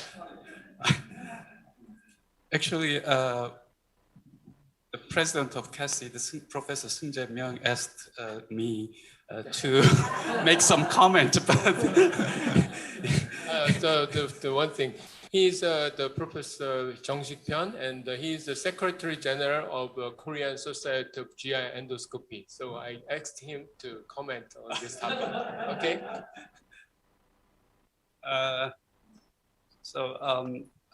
First of all, thank you for your very informative lecture about colorectal neoplasia. I think because this is a joint meeting between Asian countries, I think we need to think of some cooperative studies. And I would say it is very a good period for us to make some cooperative studies compared to the past, because we experienced the COVID-19 period, and we have experienced many online discussions, which was not common in the past. And we know the online discussion is quite very, very effective and very easy for doctors from other countries can to make discussion together. I think the online discussion is much more effective in Asian countries because we don't have much large time difference. So it's very easy. So I think we need to make some opportunities to online discussion about cooperative studies in the near future. And I'd like to suggest the epidemiology studies in Asian countries. And I think also the colonoscopy quality studies may be very interesting because the colonoscopy practice environment is very different between Western countries and Asian countries. Most Asian, as far as I know, most Asian countries have very low cost for colonoscopy, and so we have to perform many endoscopies in very short time. So that kind of situation may be maybe not good for a qualified endoscopy. So I don't have a very detailed subject, but as I said, the situation, colonoscopy practice pattern may be quite different between Western developed countries and our Asian countries. So it would be a very interesting subject. I mean, the quality of colonoscopy may be very interesting subject that we can collaboratively study in right now and in near future through the online discussion. All right, thank you very much. Okay. Right. Congratulations to Professor Soonchunghyan. Very nice summary, and thanks for the summary. I'm Zijin from Malaysia. I do agree with Professor Bjorn that the pandemic has actually made all our communication, our borders become borderless. Collaboration is so much easier these days. And a word on the quality of the endoscopy. Yes, in Malaysia itself, we notice vast differences, especially even in between endoscopies. So the quality of the endoscope that's being performed has various different kind of a quality. So that will affect all our ADRs, so on and so forth. The experience of the endoscopies as well is very much different. I now practice in a private center. I'm being timed of my withdrawal time. So I myself noticed that, you know, the longer is my withdrawal time, up to 10 minutes, of course, the more adenomas that I can detect, right? So, so I think that is something even to look at, you know, comparing different countries and how we perform in different centers. Service-based, government hospital, teaching hospitals, and also private centers. So those are the different aspects to look at. On a more specific note on subjects, you know, to moving forward. So in Malaysia, our colorectal cancer screening is by FIT. We started a few years ago, offered to everyone 50 years old and above, but it's offered at every 2 years. So mainly cost issues and all that. So the positive FIT, the pickup rate for colonoscopy is slightly less than 50%. So Malaysia colorectal cancer, it is still presented at late stage, stage 3, 4. So that indirectly also increases our healthcare cost. So moving forward, when I was in university and I was working with this group of researchers, we found that there's some trace elements that was being detected in the colorectal colectomy samples. So moving forward, whether these trace elements would also be able to detect in patients with colonic polyps. So because colonoscopy itself is invasive, so that puts away a lot of people bring people away, put off on the willingness to go forward for a colonoscopy examinations. And also cost of colonoscopy in Malaysia varies in a government setting and in a private setting. So whether any non-invasive test that could detect a colonic adenomas or polyps, and that would be able to tell the patient, look, that's precancerous, and that would you know, further screen down the burden of colonoscopy for the populations. Because I think the number of endoscopies and gastroenterologists in Malaysia is not high. So definitely it will be a burden to move forward for a first screening of colonoscopy as colon cancer screening. So looking at something that could diagnose a precancer lesion, would that be an option? Trace elements. But of course, a lot of time we look at whether that's contamination and all not. But again, the algorithm and the protocol has been developed with this group of researchers that I was working with. All right, thank you for your suggestions. Okay, is there any comments? Okay. Oh, so yeah, it's a short comment. Very short comment, because in ISF network, we also have a session on quality of colonoscopy.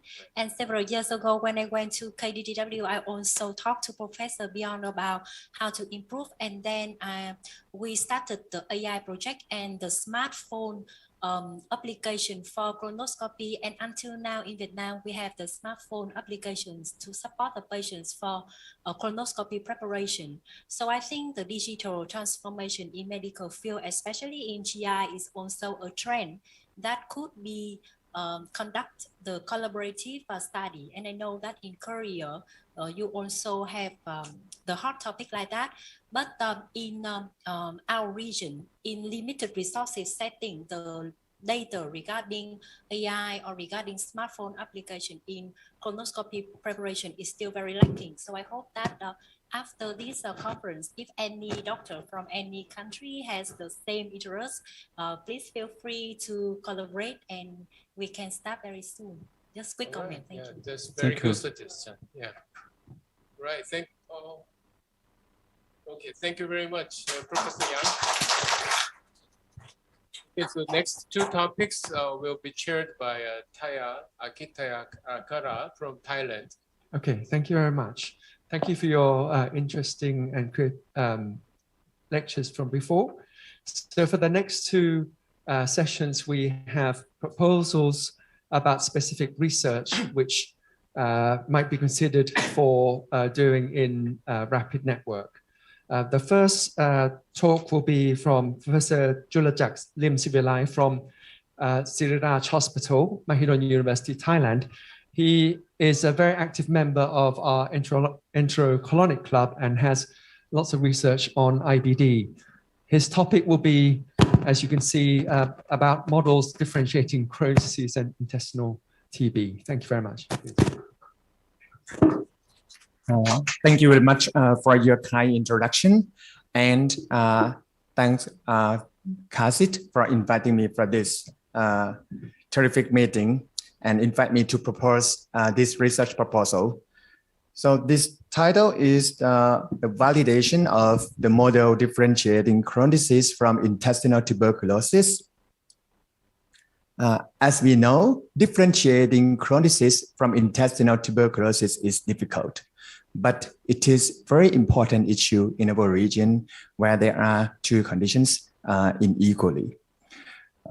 So many models differentiating Crohn's disease from tuberculosis have been created.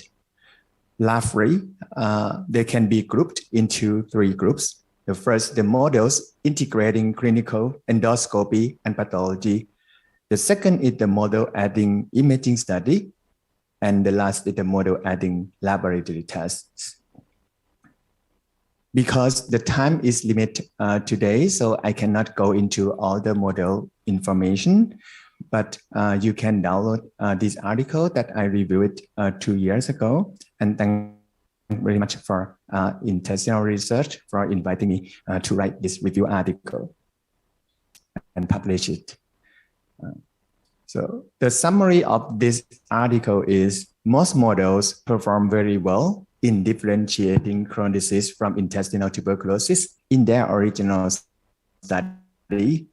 And each model includes different variables, but some variables are present in many models.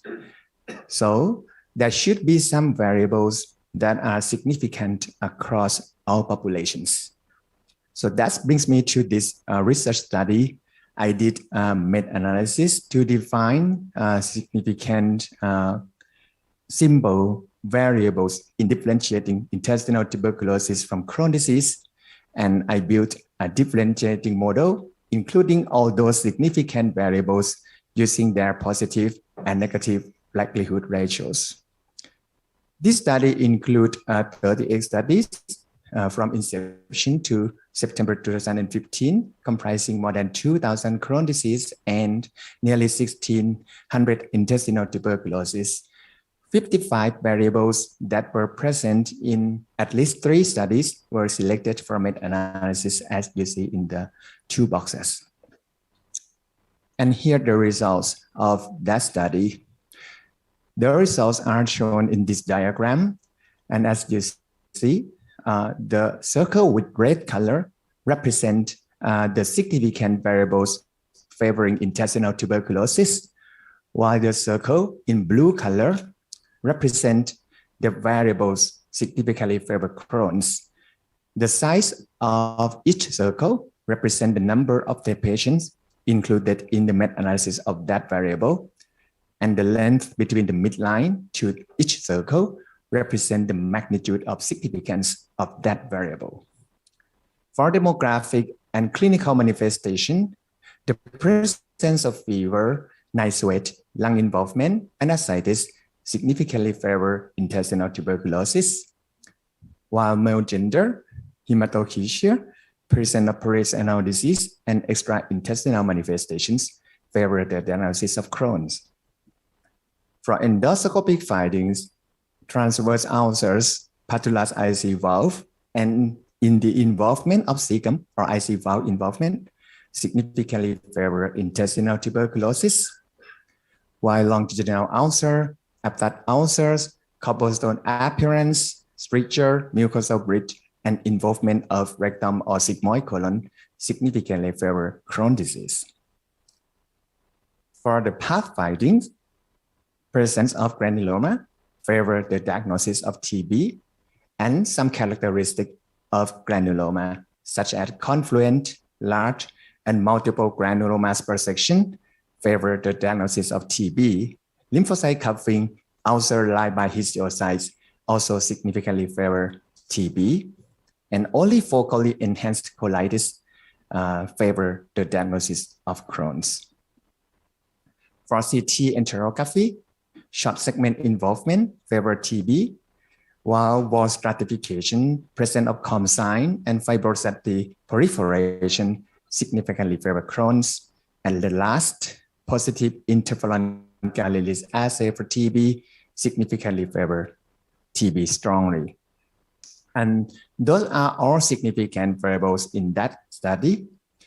And next is the model. This model calculates the probability of intestinal tuberculosis using this formula, which based on the relative preference of intestinal tuberculosis and Crohn's disease and the magnitude of the presence or absence of each finding determined by the positive likelihood ratio and negative likelihood ratio respectively.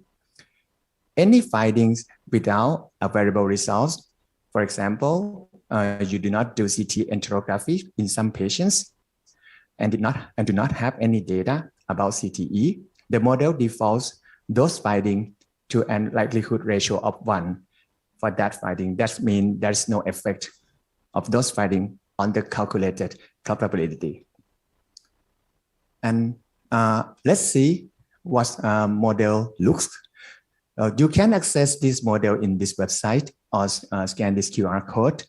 The model initially defaults the preference of intestinal tuberculosis and Crohn's to 0.5. That means we have it equally. And I think this preference could be used in our region. So the percent probability for intestinal tuberculosis is 50%. And I'm trying to put some data in this model. For example, I changed perennial disease from not assessed to present perennial disease. And you can observe that the percent probability for intestinal tuberculosis decreased from 50 to 12%. And when I input more variable, such as change pulmonary involvement to be absent, the percent probability will decrease to 8. So when you input all variables that you have, you will obtain the final probability of intestinal tuberculosis based on this model. And then I validate this model using multi-center study data from 2 countries, Thailand and Hong Kong, which include 590 patients. However, this is a retrospective study, so only clinical data, endoscopic data, and pathological data were available. Many patients did not have CT enterography and interferon gamma release assay that preclude us from validate that finding. So let's see the results. So here is the area, the ROC curves of the model include only clinical in blue color, only endoscopy finding in green color, the combination of clinical and endoscopy in yellow color, and clinical endoscopy and pathology in black color. So you can see that the model including only clinical and endoscopy findings perform fairly. The area under ROC curve is only 0.75. But when you combine them, the performance is getting better. Area under ROC curve increased to 0.82, which is significantly better than either of them alone.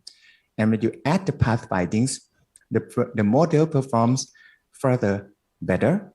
Area under the curve is 0.88, which is significantly better than the combination of clinical and endoscopy. So that means in this study, including more significant variables should be better in differentiating between these 2 conditions. And I also compare this model to the previously published model by Prof.Seung and Macaria, which includes 7 significant variables and 4 significant variables respectively. And again, found that model including more significant variables perform better in this cohort. So it's looks like this model is good. However, there are some limitations for this model.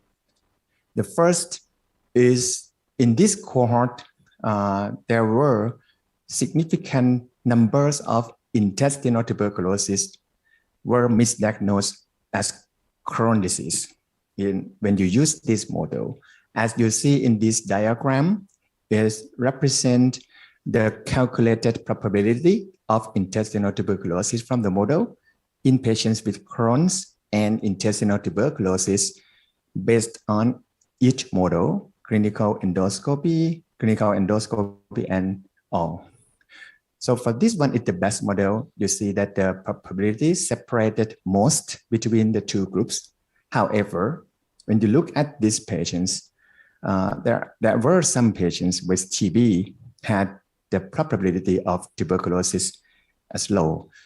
So this patient would have been treated with immunosuppressive agents if we rely on this model, which could be dangerous. So include more variable like CT enterography or IGRA may improve this model performance. And the second is the lack of experienced GI pathologists and radiologists in many centers. Because as you see, the findings of pathology and CT, it's not easy to interpret, and we cannot do it by ourselves in many times. And that could limit the use of this model. So this brings us, this leads to the proposal of this study. So I want to validate the model using clinical endoscopy finding and add IGRA into this model, because this parameter can be obtained by ourselves, GI. But in some centers, if you have expert pathologists or radiologists and they are happy to join, we can validate this variable as well. So the design could be retrospective or prospective. I'm not sure how many patients having an IGRA result if we do retrospective study. So prospective study may be better. And we will include adult patients with the diagnosis of Crohn's or intestinal tuberculosis if we do it retrospectively. But if we do it prospectively, we will have to include patients who present with clinical suspected Crohn's or TB, maybe lower GI symptoms, and are found to have ulcers on colonoscopy. We gather all the information that we want, and then we follow up these patients. And if they have Crohn's or TB, we can include them. But if they have other diseases like NSAID-induced ulcer, ischemic enterocolitis, infections by other organisms, we will have to exclude those patients. The outcome of the study is to validate the diagnostic performance of this simple model that we can obtain it quite easily. And the secondary outcome could be that know the etiologies of ileocolonic ulcers in our region, and also the diagnostic performance of the model in patients with difficulty for diagnosis, especially in patients with negative all mycobacterial studies. Thank you very much for your attention. So thank you very much for the interesting and very relevant topic in our region. Perhaps we can have some comments or suggestions briefly, and then move on because of the shortness of time. So anyone from the, yes. Thank you very much for your lecture. I'm Dr. Hyun in General Secretary in Vietnam Association of Gastroenterology. I know that for an ITB in Thailand is the same in Vietnam. What about the one question? How many is the percent IBD in your country? Thank you. Excuse me, Professor. So you mean the number of the relative preference of intestinal tuberculosis and Crohn's, correct? So in the cohort that we have is about half and half. So that's the reason that I default the model probability to 0.5 for the relative preference. But it could be different in other countries. Yes. I think this is a very interesting study. I think one of the main limitations, as you mentioned, there is the experience of the radiologist. I wonder you can take this opportunity to have a kind of a central committee of radiologists in order to enhance the kind of diagnostic performance of the model itself.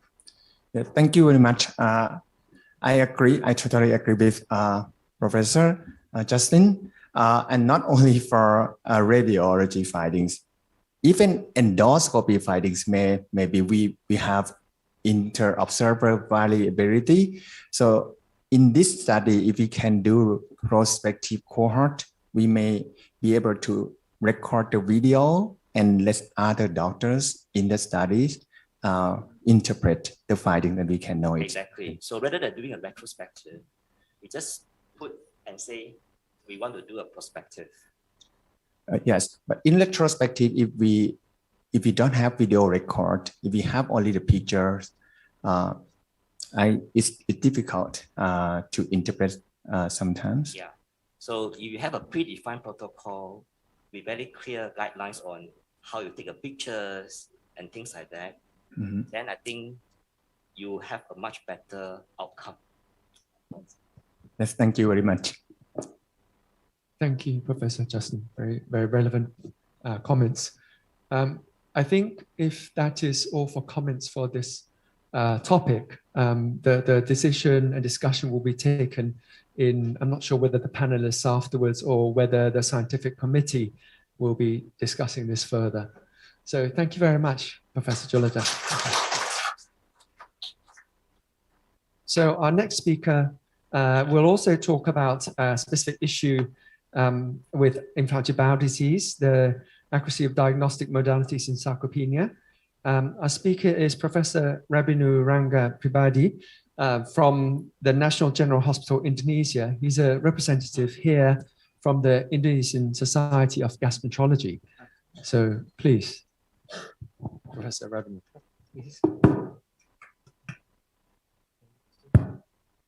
Thank you, Mr. Chairman, for the nice introduction. Good afternoon to all my colleagues here.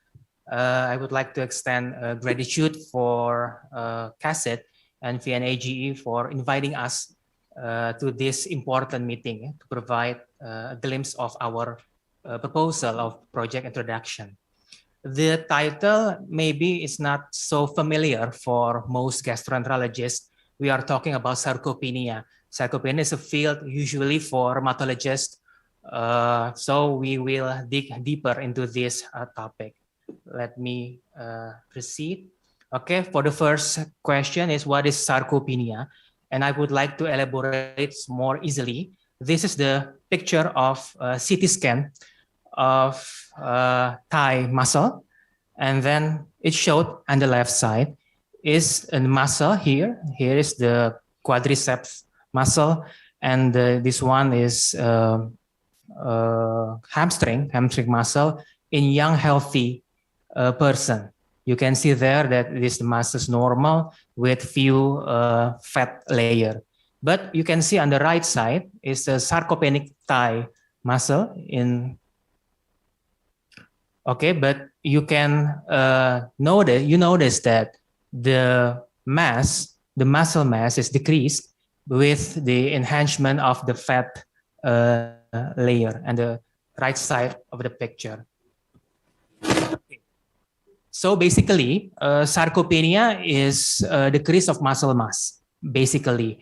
But according to the newest research and based on the European Working Group for sarcopenia in older people, the criteria evolves. It's not only low muscle mass, but it incorporates also low muscle strength and low physical performance, which means if we would like to define sarcopenia, it should, number one, is an obligatory, and followed by 2 or 3 to define sarcopenia. Okay, after we know the definition, the basic of sarcopenia, this is the proposed pathophysiologic models for sarcopenia in IBD. Malabsorption, surgery, and corticosteroids, chronic inflammations in IBD, dysbiosis, and physical activity all contributes to the increased catabolism, the protein catabolism, especially in the muscle. So there is a decreased synthesis of protein in IBD patients' muscles and implicates in sarcopenia. Okay, after we know what sarcopenia is, why should we give attention to sarcopenia in IBD? What's the burden? What's the impact for our patients? Okay, this is a compilation of trial. Just see at the right side of the screen that you notice that sarcopenia prevalence in IBD range quite large, from 25% to 70%. It depends on the examination, whether you are using the X-ray or you are using a CT scan. This is the burden. So I would like to open your mind that the burden is quite high based on the prevalence of sarcopenia.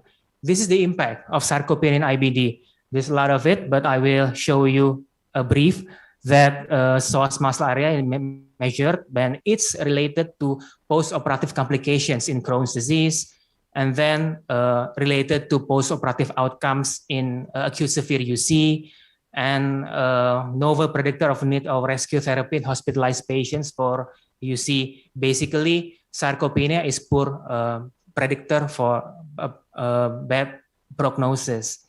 And then also the predictor of surgical site infections in UC patients, and then high probability of high colectomy in UC patients, and also significantly elevates the risk of major post-operative complications. Systematic review done by Ryan et al. Showed that the prevalence of sarcopenia is 42%, quite high, and Peterson and Holt showed that the post-operative complications has increased risk in patients with sarcopenia. So we already know the burden is quite high, and then the prognostic implications is also burdensome in sarcopenia. So we should always evaluate sarcopenia in IBD. But how? How we measure sarcopenia in IBD? Because it's relatively new, may unfamiliar for most of us. According to the Asian and European Working Group, we have 3 variables. There are muscle mass, and then muscle strength, and also physical performance. From the research standpoint of view, we can conduct CT scan, for example. The X-ray, although in clinical practice, it's much more practical to perform, for example, the X-ray. And for muscle strength, we can perform hand grip strength or physical performance, the usual gait speed or get up and go test. This is how to identify sarcopenia in clinical practice. You notice that this is from Asian Working Group for sarcopenia in 2019. That's specifically for geriatric patients actually. But as you can see here, you can see muscle strength, physical performance, and ASME. ASME is appendicular skeletal muscle mass that is calculated from the DXA to measure that, to define whether the patient has low muscle mass or not. This is the DXA. Maybe you know acknowledge that patients with osteoporosis use DXA, but this DXA is for body composition, not for bones. So we should ask body composition DXA to measure the muscle mass, and it's the appendicular muscle mass, leg and arms to be measured.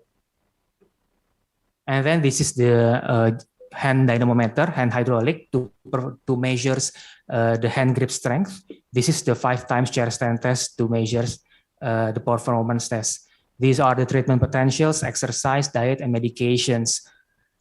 Okay, let us proceed to project proposal. So in Indonesia, we already conduct some quite small studies for sarcopenia. It's clear enough that sarcopenia has significant burden and impact on IBD patients. We recommend that it should be evaluated in all IBD patients, but how? How to measure it? Because it's quite burdensome to perform all 3 of it. And you see this, that actually, based on the guidelines, DXA and or CT scan is a gold standard. But at least in my country, in Indonesia, it's not fully covered by the national insurance. It is the first problem in our country. And then it's quite expensive. It's $55 to $100 US for DXA. And for CT scan, it can reach $500 US. And it's quite expensive in my country. And it needs skilled technicians. So there are so many limitations actually in using the X-ray or CT scan. So we are wondering, can we use a more simple, more cheap examinations to identify or for at least screen sarcopenia for an IBD patients? So I take a look at the studies from geriatric patients that they have elaborated that the negative predictive value is quite high with the sensitivity 85.7% in female, and male is not so high as the women. And then from Mitayani et al. Showed also the positive predictive value, and NPV is very high with the calf circumference, and the cutoff point of 34 centimeters in male is the negative predictive value is 80%. So it inspires us.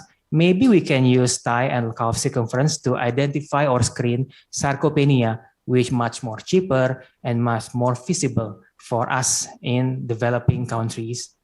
So there are alternative simple and inexpensive examinations, thigh and calf circumference.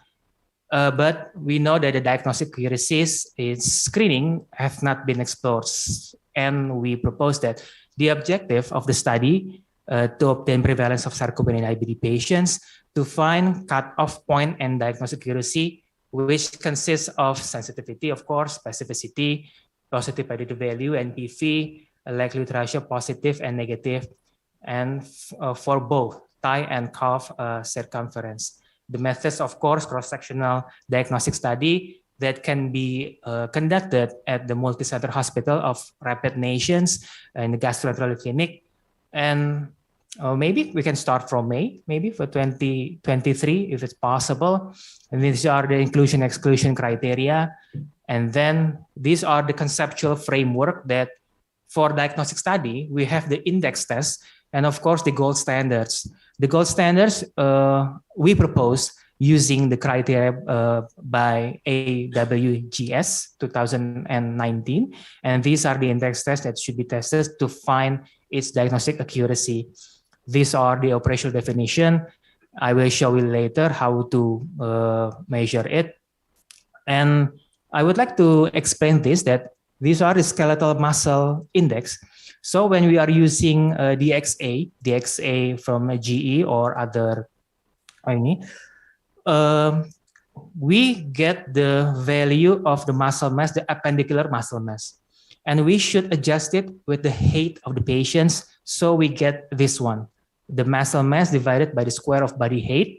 And we can categorize it into 2 groups with normal and the reduction of muscle mass, which is divided, of course, into men and women. And then the hand grip strength is also categorized into 2 groups, the reduced one and the normal one, based on the criteria, the AWGS criteria, with the cutoff point 28 and 18 kilograms in men and women. This is the 5 times chair stand test, which is categorized into 2 also, 2 groups, normal and reduced physical performance. We have estimated the sample size, which was 164 subjects. And these are the research flow that subjects may be recruited from gastro clinic, check for inclusion exclusion, enter study accordingly, and of course, record the demography, history taking, physical examination, etc. And thigh and calf circumference are measured. And after that, patients will undergo, or subjects will undergo several examinations, DXA, hand grip strength, 5 times chair stand test, and will be completed. This is how the measurement of calf circumference with the tortoise, and the more measurement of thigh circumference. These are our publications in 2022 with Professor Marcel and Professor Mudani Abdullah from Cipto Mangunkusumo Hospital. It showed that using CC is calf circumference, cutoff to 31 centimeters, it showed that the sensitivity is 100%, and the negative predictive value is 100%. But in only 60 women patients, 60 IBD women patients. This is our preliminary study.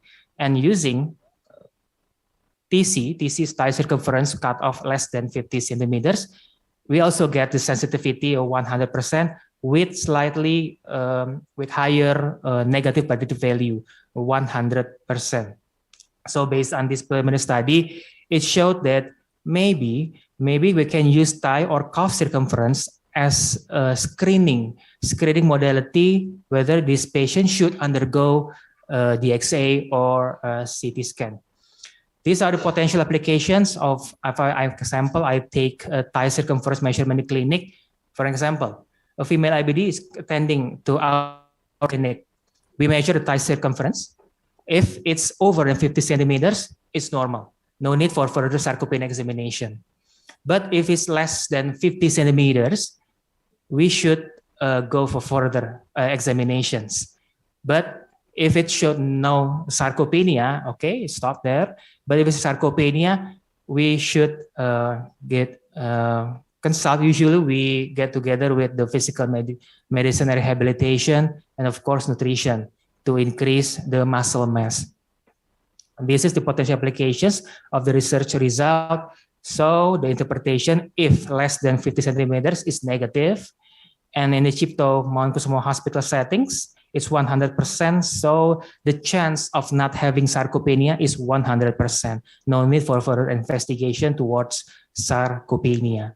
This is also the post-test probability.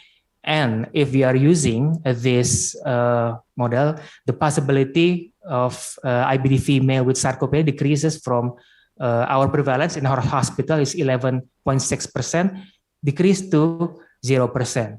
Okay, thank you. Maybe I would like to clarify first, this is not my wife. This is Dr. Firly from Indonesia, because my wife sits over there, so don't be mistaken. I mean, okay. This is my Halong Bay. Thank you very much for Vietnamese people for the hospitality. Thank you. Come on. Thank you very much. Come on. Thank you very much, Professor Abi, for an overlooked, I think, topic in IBD. May I open the floor to questions or comments? If there are no current comments, can I ask? Obviously, we're probably more used to sarcopenia in cirrhotic patients. Cirrhotic patients, of course. And you know, it's well known that it causes quality of life issues and mortality. Yes. And some of that may be reversed with a better dietary regimen. Yeah. But obviously not all. Yeah. For IBD, is it mainly the disease that is not controlled, or are there other issues that you can actually intervene to improve things, to show the point of diagnosing it better? Yes. Okay. The potential interventions is to get cooperation with the medicine rehabilitation, because we need physical exercise. So physical exercise for IBD patients is as important as the diet and also the optimizations of the medications, of course. Now, and it implies that we should get to work together. We have to collaborate with other specialties to increase the quality of life of our IBD patients. That's our point. Yeah. Thank you. Yes. Satimai.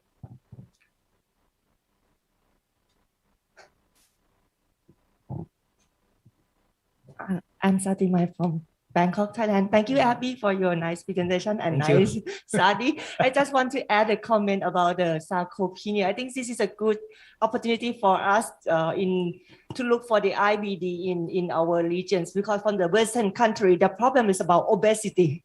Yeah. In our country, it's about we are very small.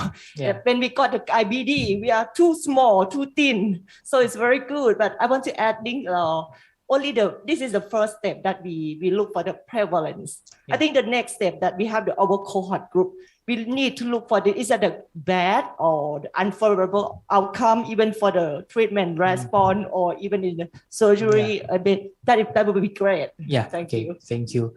And I would like to add also, there is also sarcopenic obesity. Obesity patients, but sarcopenic is also had bad prognosis. We can do research about that also in IBD patients. Recently, we have seen many IBD patients with obesity also. Thank you. Thank you, Satimai, for the suggestions. Thank you very much. Any further questions? If there are no further questions, I think maybe we will close here. The scientific committee will no doubt discuss your interesting proposal later, along with Dr. Julajak's TB proposal. So the panel discussion, I think we are not having, as we've had discussions along the way. And we will have a short break back at 5 o'clock. So just to end here, I would just like to thank everyone here, all the speakers, and for very interesting and enlightening talks. So thank you very much.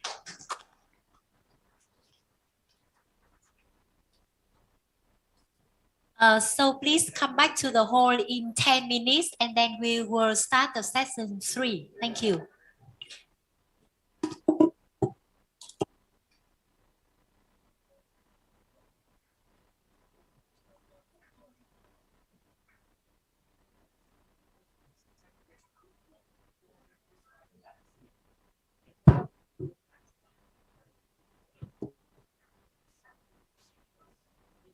Mời các quý vị, chúng ta đã uống coffee break nhé, xong 10 phút sau quay trở lại nhé. 10 minutes for the coffee break.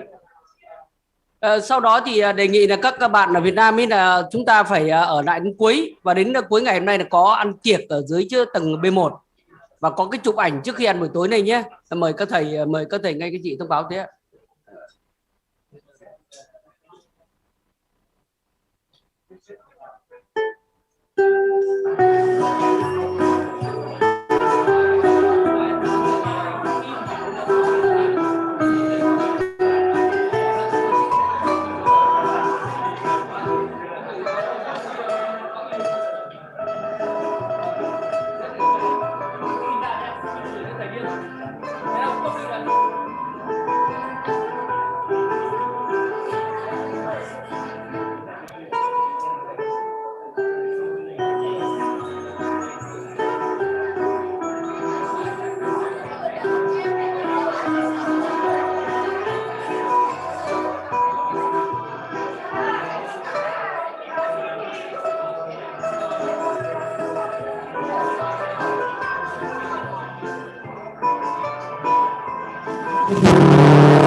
Vâng, cháu đang mời mọi người vào đây ạ.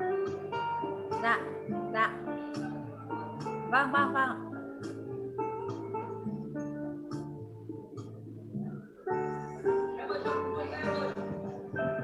Dạ xin phép nhờ tổ kỹ thuật rung chuông để mời các đại biểu vào quay lại hội nghị ạ.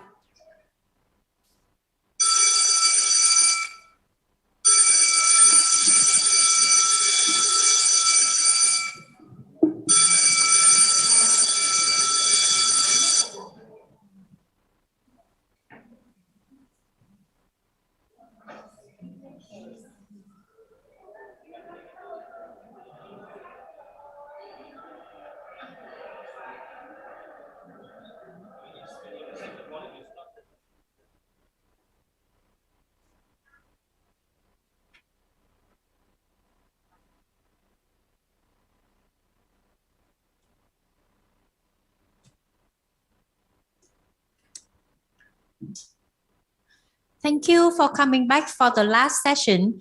Our last session is the commemorative lectures for young researchers. And our chairperson for this session is Professor Justin Lee Yong-ye and Professor Vũ Văn Khiên.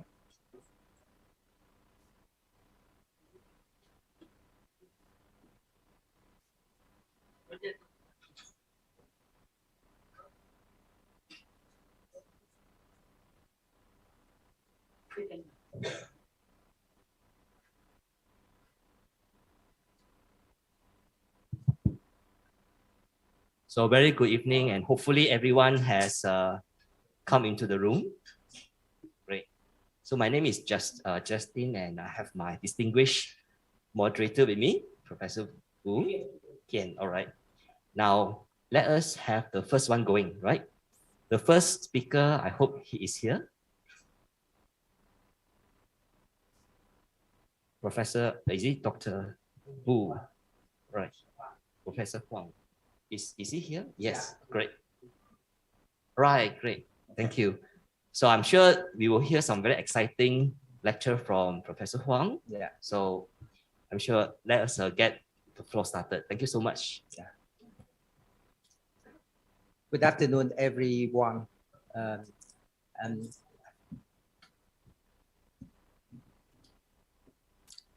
Good afternoon, everyone. I would like to thank Rapid organizer for inviting me to join this meeting. And it's my pleasure to share with you my topic, how to optimize IBD treatment in limited resources like in Vietnam. As you know, IBD is increasing in Asia, and look at the diagram of the annual incidence of the Crohn's disease and ulcerative colitis from 1990 to 2017. We found that in 1990, the incidence of the IBD in Asia is very, very low. Just 0 or to 1%, 1 to per 100,000% year. And in 2016, the incidence of the IBD is increasing. In addition to the increase of the incidence, the early course of the Crohn's disease in Asia is comparable to the Western country. This is the study of the 180 patients with the CD from 8 countries in Asia. We found that the cumulative probability of the behavior change from inflammatory to stricturing or penetrating disease was similar in Asia in comparison with that in Australia. And after the follow-up of the 18 months, we found that the probability of the complication in Asia is reached to 20%. It's a very so high. And now look at the situation in Vietnam, especially in our center. In our hospital, we built up one IBD team, and we have to collect 37 patients with the chronic disease, and we found out the median time from symptom onset to diagnose it was 7 months. And in Vietnam, we found out the severe complication like stricturing and penetration was a high onset. So as you know, in Asia, we face to many challenges in diagnosis and management of the IBD. Firstly, because IBD is the emerging disease in Asia, so we don't have enough experience for diagnosis or management of the IBD, and we lack of the specialists, especially pathologists. In some cases, we cannot diagnose the problem of the patient. Secondly, we lack of the procedure or tool for diagnostic or management, like fecal calprotectin, CT angiography, TDM, etc. So it's very difficult to differentiating with another colitis in Vietnam or in Asia country. And as you know, in Asia country, we have many infectious disease mimicked of the IBD, especially in intestinal tuberculosis. And furthermore, the availability and the cost of the biologic agent limit the choice of the treatment, because you see the cost of the biologic agent is so high, but the insurance reimbursement in Vietnam is about 40% for IBD fee. So it's very, very difficult for us. And we have a lot of the opportunities, the infection. And when we use anti-TNF for the treatment, and we have very few data to build up the guideline. So now we apply the guideline from Western country. So I think in the near future, we have the more data, more research on the IBD for having a lot of the data from Vietnam or another country to build up the guideline for Asia country, or especially in Vietnam.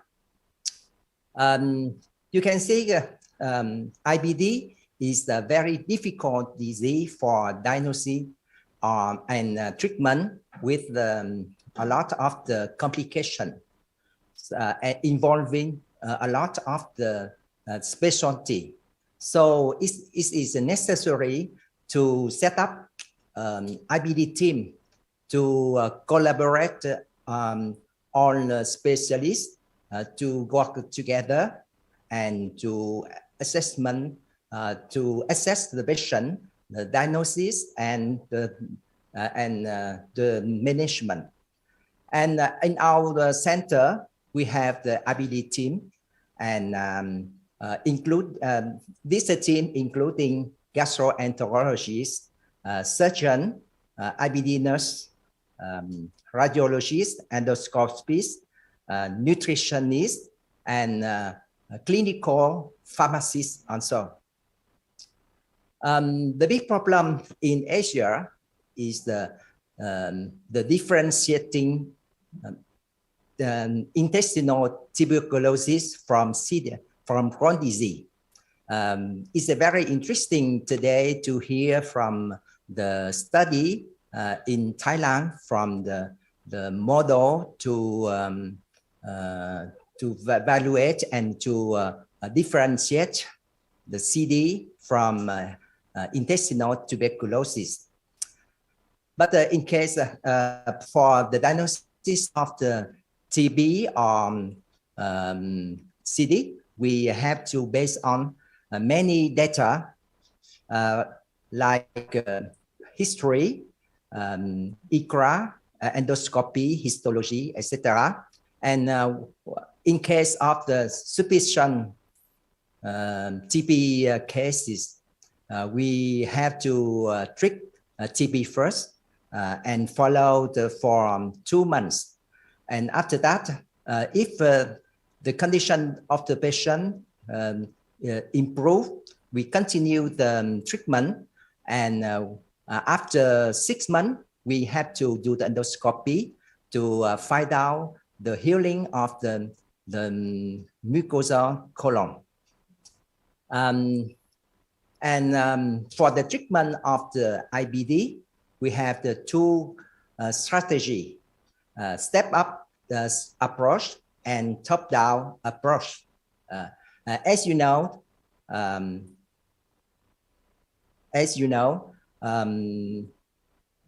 the top down approach show improved clinical outcome, but the top down approach cannot be recommended in all patients in active CD in Asia because of the cost and a high risk of the infectious disease.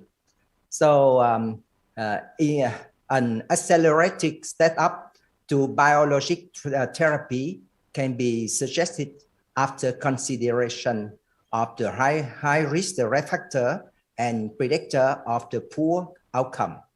I think is the rational strategy for Asia.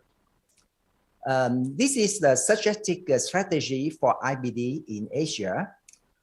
When we have the newly diagnosed IBD, first of all, we have to assess the patient for the risk of the rapid progression to bone damage and disability, including age, young age at the onset, extensive colitis or extensive anatomic involvement, deep ulcer, perianal or severe rectal disease, complications like stricture, penetration, or prior surgical resection.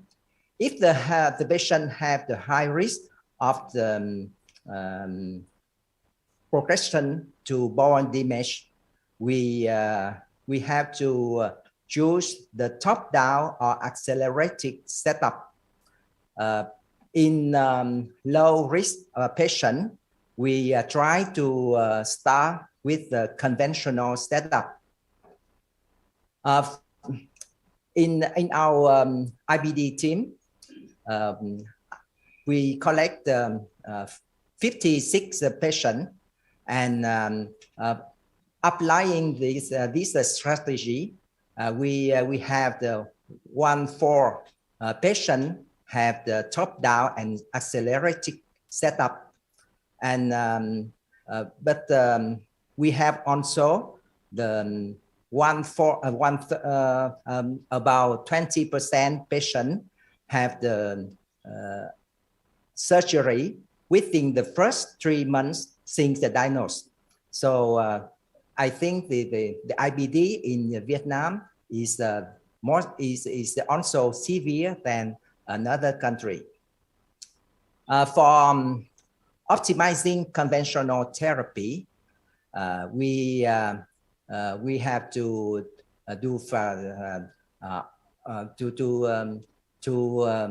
For example, for mesalamine, we can use a high dose.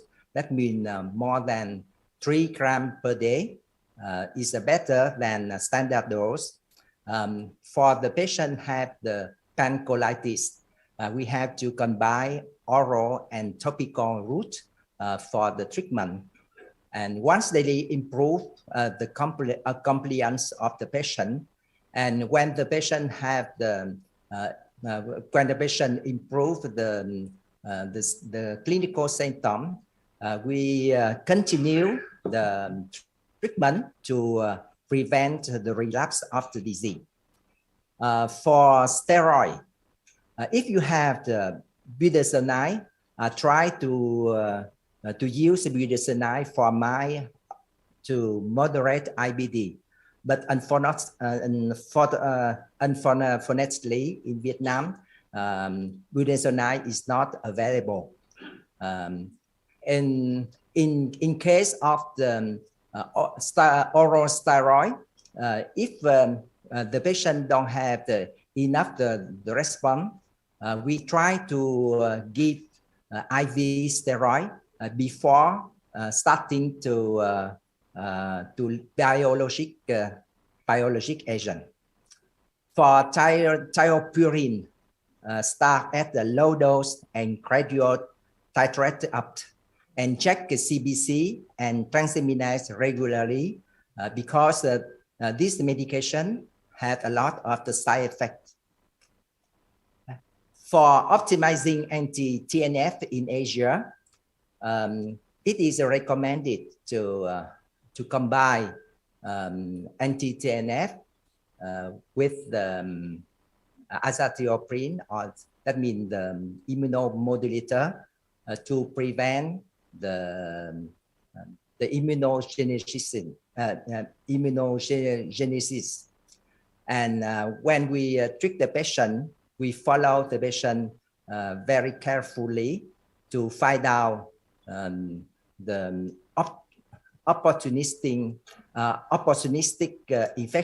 infection like CMV, but don't forget Entamoeba histolytica and Strongyloides staphylococcus is more common in Asia country. And in Vietnam, we have a lot of the patient with the parasite disease.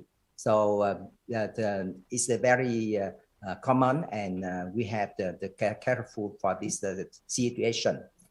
After that, we check HPV, HIV, HCV, and latent TB. If we found that the patient have the latent tuberculosis, we have to give the prophylaxis for the TB. And vaccination immunization can reduce infection, and for the patient, for the country with the limited resources like Vietnam, I think in the future we have to use the biosimilar. Is maybe another option for our country. And when the patient have the when the patient get a deep remission, we consider the escalation. And for the treatment goal, for the patient with the active disease, first of all, we have to assess the high risk of the patient to select the rational strategy for the treatment. And the immediate goal is to improve the clinical symptom. And secondly, for the intermediate goal, we have to normalize the inflammation marker and decrease the fecal calprotectin for the long-term goal. Endoscopic healing is the long-term target. we have to achieve. And when we treat the patient, we perform the tight control to assess the patient. If the patient don't have the response enough, we can adjust the strategy to find out another problem of the patient. One question the patient asked about the de-escalation, because when we use when we treat the patient, the patient is very unhappy because the cost is very high, and this IBD is the progressive disease and have the relapse on time. So the decision to withdraw a drug should be made to each individual based on patient preference, disease activity marker, risk of relapse, safety, and cost. But when we stop, when we escalation, we have to face the relapse of the disease. For the azathioprine monotherapy, the relapse rate is about 14% after 1 year, and after 5 years, the rate was about 63%. When we stop azathioprine in combo therapy, when we use adalimumab, we may stop the azathioprine after the study Diamond 2. But when we stop anti-TNF in combo therapy, we have to face a relapse problem after 1 year, 2 years, etc. But in some the patient, we can stop the treatment if the patient is the older age, short anatomic involvement, deep remission, history of the serious infection. So in this case, you can switch to another medication like anti-interleukin to have the less side effect of the infection. But when the patient, some patient, we cannot stop the treatment because when we stop the treatment, the patient had the relapse of the disease, including young age, endoscopically active disease, elevated CRP or fecal calprotectin, perianal disease, complication with stricturing and penetrating behavior, extensive anatomic involvement, prior surgical resection, and relapse when stopping anti-TNF. So in conclusion, as you know, IBD is increasing in Asia, and early course is comparable to the Western country. Intestinal tuberculosis is very difficult to differentiate from Crohn's disease, and we have to set up the multidisciplinary team to optimize IBD management and diagnosis. Accelerated setup may be an appropriate strategy. Optimizing conventional therapy can reduce the cost. High suspicion of the infection when the patient having the anti-TNF apply target to strict to target can improve the outcome. The escalation can be considered in some patient case by case. Thank you for your attention.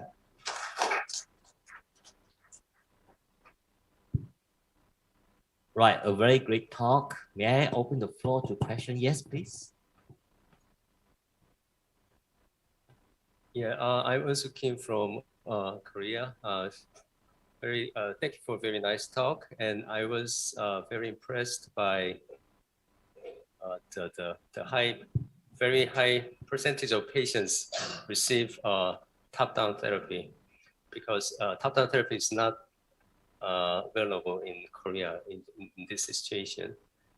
And my question is, at your hospital data, so the Crohn's disease patients, when they diagnosed, the complicated behavior like stricturing and penetrating is quite high compared to the other countries. So is there any reason for that, or yeah, that is my case. Yeah, thank you for your question. Because our hospital is the last hospital in the south of the Vietnam. Because in Vietnam we have the two big hospital, University Medical Center and Giải Hospital, and we receive only the severe cases. So this is the reason we have a lot of the patient with the complication. Thank you very much, Professor Bùi Hoàng, for my presentation. I have a very short question. So do you think the surgical resection sometimes is a good indication for localized Crohn's disease? For example, the patient with the localized ileocecal lesion only. Thank you very much. So how about the experience when we should indicate the surgical treatment for such kind of the patient? Yeah. Thank you. It's a good question because I think surgery is the last indication for the IBD, but in some case, with the patient come very late with many severe complication like stricturing, penetration. So we don't try to treat medication because they don't have the response. So in this case, we consult with our colleagues in surgeon to treat the patient with the surgery. Anyone else? Even like want to ask one question, because you mentioned about a lot of parasitic and helmintic infection here, right? In Vietnam. So I wonder, do you see less severe IBD instead? Because we know that in some helmintic infection, because of due to the Th2 response, you may not see even IBD in some population. For example, we do in the past, at least in my area where I practice, I often, when I do endoscopy, I often see helminths. And these are the people that I very seldom see any inflammatory bowel disease.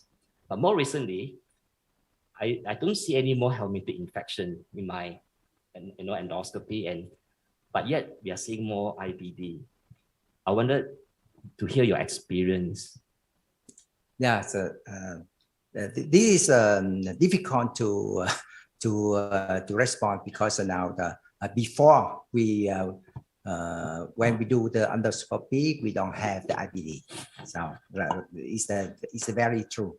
But nowadays, maybe caused by food or the change of the lifestyle and environment. So we have a lot of the case of the IBD. And when we treat the patient with anti-TNF, we have a lot of the case of the infectious disease, etc. Okay, so if there's no other, oh yes. Thank you, Professor, for your very insight lecture. Actually, I'm Phian I from Jakarta, Indonesia. Actually, I just want to know how about in this Vietnam, in your country, how do you, if you want to diagnose inflammatory bowel disease, you have to exclude all the infections. Is there any algorithm in your country? How do you exclude the gastrointestinal infection? Is there any gastrointestinal panel examination that you've routine done in your hospital? Because back in our country is quite limitation to diagnose inflammatory bowel disease and then exclude all the gastrointestinal infections. Maybe I want to know about your experience in Vietnam. Thank you. Because now we pay attention to IBD. So for the patient with the problem of the colitis, the problem of the intestinal disease, we do some tests and some procedure like fecal calprotectin, CT and angiography, etc., to exclude another disease.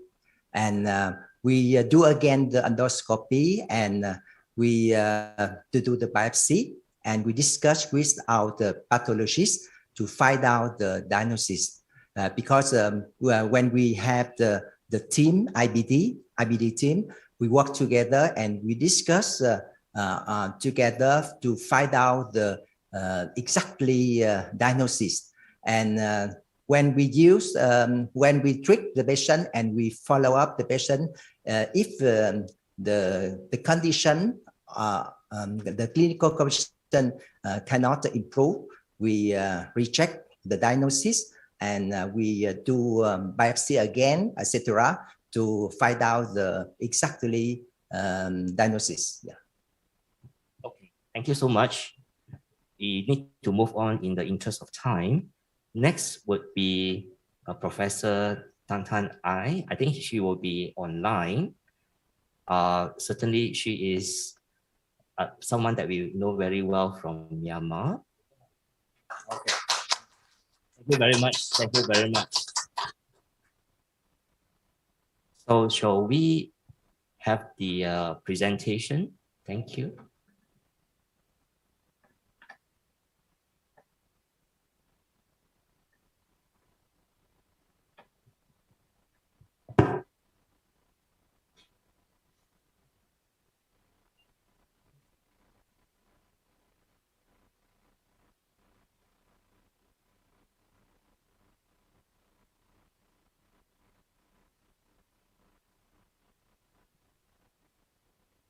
Hi, everybody.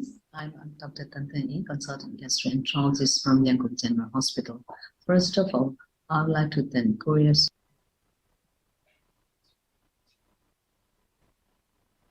Hi, everybody. I'm Dr. Tan I, consultant gastroenterologist from Yangon General Hospital.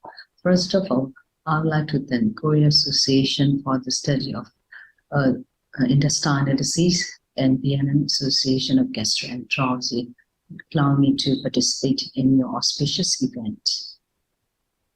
I'd like to share my slide. So my role is role of biologics in inflammatory bowel disease management and the current situation in Asia. Biologic agent blocks everywhere in the inflammatory pathway, particularly in the tumor necrosis factors, interleukin, and inside the blood vessel, integrin, and then some small molecules like JAK kinase to prevent the release of cytokines and inflammatory mediators into the inflammatory intestinal epithelium.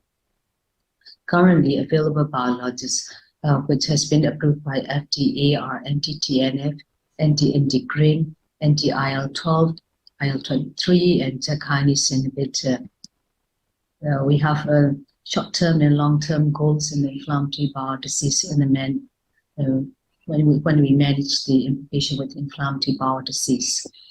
Strike 2 consensus recommend treat to target therapy, which includes a clinical response, clinical remission to endoscopic mucosal healing, and finally histologic healing. These are the short-term goals for the management in inflammatory bowel disease. However, ultimate in spirit consensus, ultimate goal for the management of both ulcerative colitis and Crohn's disease, they aim to return for the normal quality of life to prevent disease complications and reducing the long-term complications. These are the long-term aims for the inflammatory bowel disease.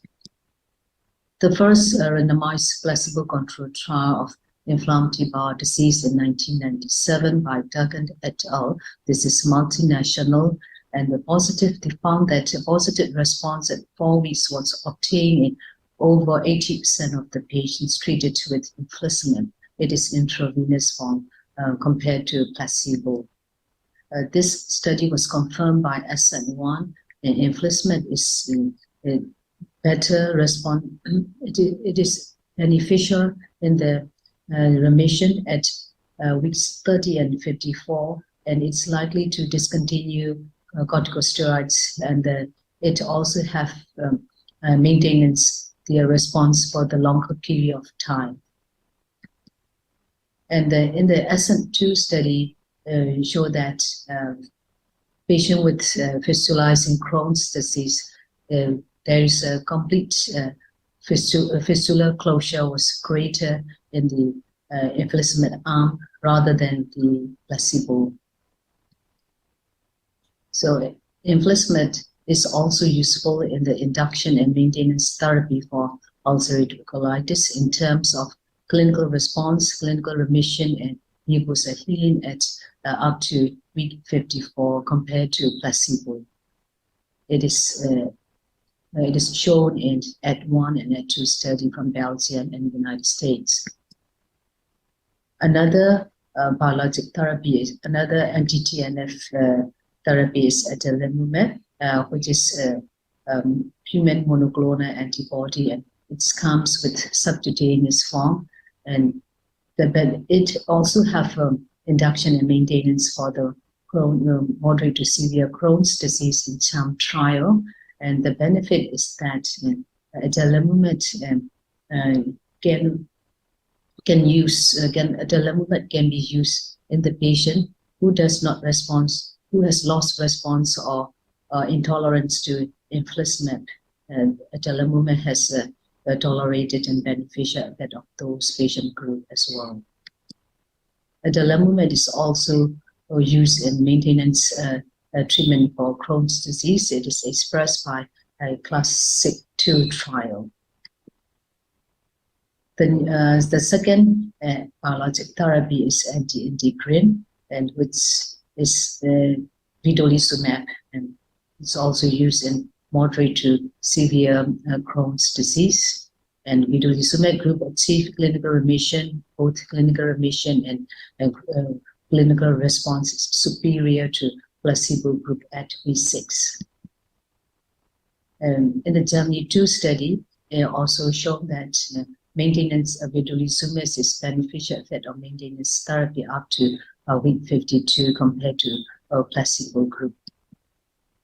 But the benefit of vedolizumab is that it has less likely to develop reactivation of the infection, particularly tuberculosis and the other opportunistic infection compared to tumor necrosis factor antagonists. Ustekinumab is a new drug which inhibit interleukin 12 and interleukin 23, and it is beneficial effect on induction and maintenance therapy of the Crohn's disease, and it is useful in the biologic naive patient as well as who has exposed to infliximab therapy and who feel response to infliximab therapy as well. One study is vedolizumab has a beneficial effect on ulcerative colitis in both induction and maintenance therapy, We also use combination therapy with immune modulator, biologic therapy and immune modulator. That benefit of is that it reduces immunogenicity, it increases certain level of biologic therapy and better efficacy of anti-TNF agents, and it also reverses anti-drug antibody formation mostly within 12 months of the therapy. So that SONIC trial demonstrated that in patients with moderate to severe Crohn's disease who naive to biologic agent and combination therapy with infliximab and azathioprine have a significant increase in the corticosteroid-free clinical remission and mucosal healing of the colon or ileum at week 26 compared to infliximab monotherapy or azathioprine monotherapy. And ustekinumab has an effect on the ulcerative colitis, which also showed in patients with moderate to severe ulcerative colitis, it also have a clinical remission, endoscopic improvement, and then finally histological endoscopic mucosal healing patient with ulcerative colitis. Tofacitinib is a new small molecules as it comes with oral form. It is also useful in induction and maintenance therapy for ulcerative colitis, which was demonstrated in OTIF induction 1, induction 2, and OTIF sustained therapy. Combination therapy is also useful in ulcerative colitis with infliximab and azathioprine, and both in induction and both in the induction and maintenance therapy. So in summary, biologic therapy in moderate to severe Crohn's disease, infliximab, adalimumab, ustekinumab, and vedolizumab, they are good for best drugs of choice for induction and maintenance therapy. Ustekinumab and vedolizumab are the drug of choice for patients who fail to anti-TNF therapy as a second line. They are useful for second line therapy. And infliximab is still the drug of choice for very anal fistulizing Crohn's disease as for induction and maintenance therapy. For ulcerative colitis, for those patients who have biologic naive, infliximab and the vedolizumab, they are the drug of ustekinumab. They are the drug of choice for the patient with biologic naive ulcerative colitis. Ustekinumab and the tofacitinib, they are the drug of choice for induction therapy with moderate to severe active colitis with prior exposure to tumor necrosis factor antagonists. So we also use, we have another options for biologic therapy, which is biosimilars. And biosimilars, currently we have 4 biosimilars approved by FDA, and it is also available in Asia. They are infliximab biosimilar CTP13, infliximab after, and adalimumab biosimilar, adalimumab Atto, and adalimumab advan. So we have the study with CTP13 in the inflammatory bowel disease from Korea. They demonstrated that the biosimilar CTP13 is it's tolerated and is not inferior to infliximab and other biological therapy in terms of remission and the maintenance in both Crohn's disease, fistulizing Crohn's disease, and ulcerative colitis. When you talk about the treatment strategy for inflammatory bowel disease, as you all know, there are step-up therapy and top-down therapy in which biologic therapies are added and started at the early year stage of the disease. But for Asia setting, because there are many limitations for biologic therapy as a top-down strategy, because of the high costs, minimal reimbursement, and because most of the Asian populations are not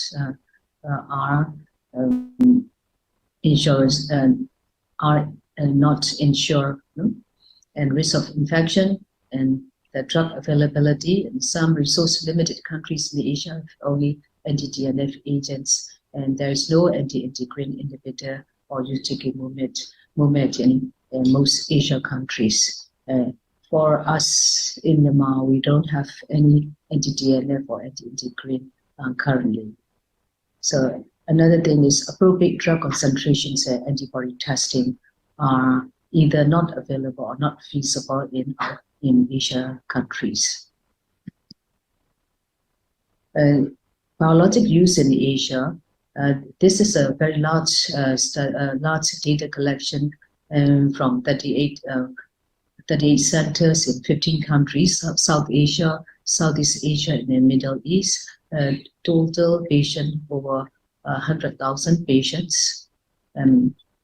We found that biologic use in the Southeast Asia and South Asia has only 4% of the ulcerative colitis and 13% of Crohn's disease can use biologic therapy. Only in the countries with high GNI per capita. So that the careful selection of the patients who might respond, who might benefit for biologic therapy is very important. So we found that factors associated with poor prognosis in patients with Crohn's disease are diagnosis. We need to find poor prognosis, a patient with poor prognosis, high risk for poor prognosis. These are the patients who diagnosed at earlier age, under 40 years, a patient with perianal disease, upper GI involvement, and earlier disease involvement. They have a worse disease outcome, and early need for systemic corticosteroid therapy within 6 months of diagnosis, have fourfold risk of surgery and smoking, leading to stricturing and fistulizing disease behavior. So that we need to find high-risk group, and they might benefit for starting biologic therapy. These are the indications for biologic therapy in Asia, which is recommended from APAGE and ACC.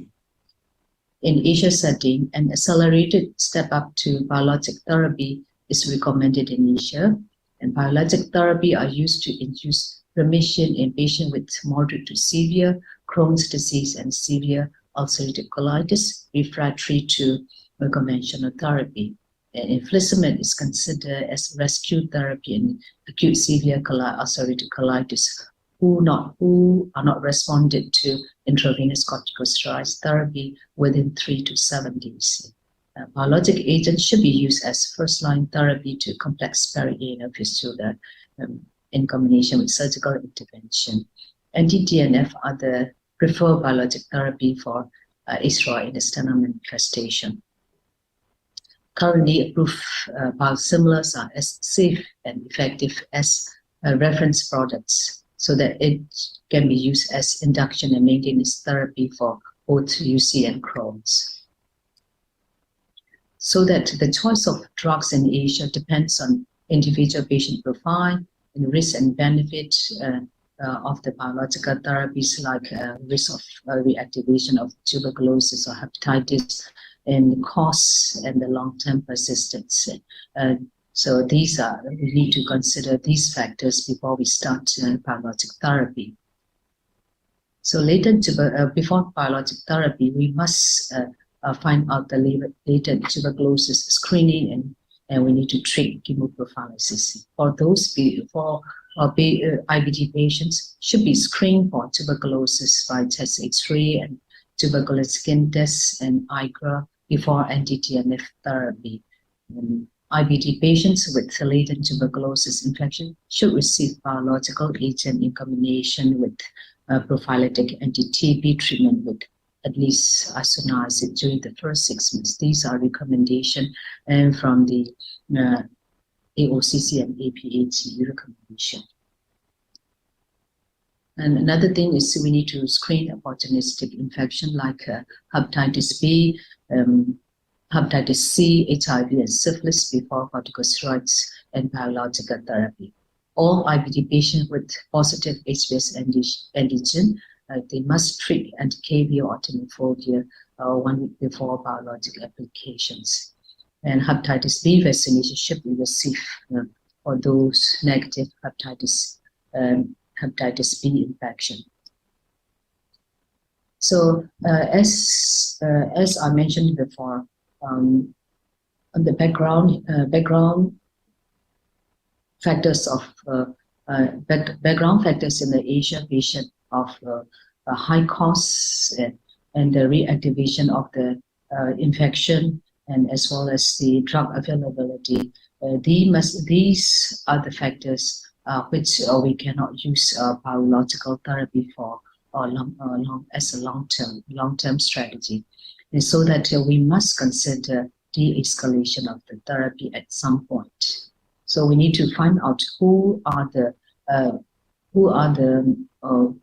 fit for the which patient is fit to stop a biological therapy at some point. So these are the factors that favors to consider de-escalation of the therapy are older patients over 80 years, limited disease involvement, and little or no treatment delay after early diagnosis, and good treatment response to stable therapy, and mucosal healing who are in prolonged remissions. So these are the factors. These patients groups are less likely to relapse after stopping biological therapy. So we have a study So this is retrospective analysis over 100 patients, and patients with CD and Crohn stable remission with combination therapy.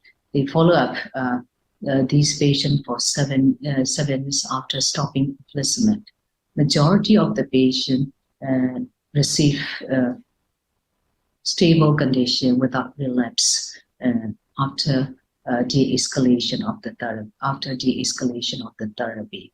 So they found that upper GI location of the disease, white cell count, and low hemoglobin level. These groups have over 40% chance of risk of major complication after stopping infliximab withdrawal. This is a systematic review and meta-analysis. They make the model, biochemical model, to predict the individual risk of relapse after stopping biologic therapies. These include age over 80 years, age of diagnosis, older age of diagnosis, no immunosuppressant, older age of diagnosis, and the infliximab therapy, and disease duration is less than 15 years, and CRP level less than 5 at the time of infliximab, at the time of biologic withdrawals. These are the factors who has less chance to relapse after stopping biological therapy. So in conclusion, biologic agents have resulted in a paradigm shift in the management of inflammatory bowel disease, and the drugs that can maintain mucosal healing and can be used long-term with minimal safety are the ideal treatment for patients with IBD. And in Asia, anti-TNF agents are the key part of the healthcare costs associated with IBD, so that the top-down approach cannot be recommended in all patients with active CD with various reasons. An accelerated step-up biologic therapy is recommended in Asia setting. So prior to biologic therapy, rigorous testing to exclude latent tuberculosis infection, hepatitis B, and other opportunistic infection, which must be required and treat appropriately. Biosimilar are the alternatives to the originators for Asian patients in the future. So thank you very much for your kind attention. Thank you, Dr. Tan Tan. And she is online. Would anyone like to ask any question? Maybe Dr. Tan Tan, maybe can I ask a question on your experience with biosimilars? Yes. Can you hear me? Yes, yes. Can you hear me? Yes, very well. Okay. Yes. Actually, this topic is not familiar to me because I have little experience on biological therapies. We don't have inflation or other biological, but we had one biological. This is adalimumab. This is produced by Zydus company. It's come with essential. So I have experience on Crohn's patient, but the problem is the adalimumab have to use long term. And this is it is cost issue. The first thing is. Second thing is it has it's developed a lot of complications like infection. So our patients, despite of screening opportunistic infection as well as IGRA and chest X-ray, everything, but patient develop tuberculosis and the CMV infection, herpes, and every opportunistic infection she received during the adalimumab therapy. So that we still have reluctant to use biosimilar in our country because we have only one adalimumab biosimilar available to us. Right. And so any other questions from the floor? Yeah. Okay. Yes, Dr. Tan, thank you so much for your wonderful talk. In fact, we all enjoyed it. Thank you very much. Thank you. Now, the next speaker, I invite Professor Khai from Malaysia Society of Gastroenterology and Hepatology to present a lecture, Colorectal Cancer Screening Update and Different from ASEAN Perspective. Now invite Professor Khai presentation. Thank you. Good evening, everyone. My name is Khairul Rajmi Muhammad Nawawi. I'm from University Kebangsaan Malaysia. Thank you to organizing committee for inviting me to give this lecture in our rapid meeting today. So my lecture entitled Colorectal Cancer Screening Updates and Differences from an Asian Perspective.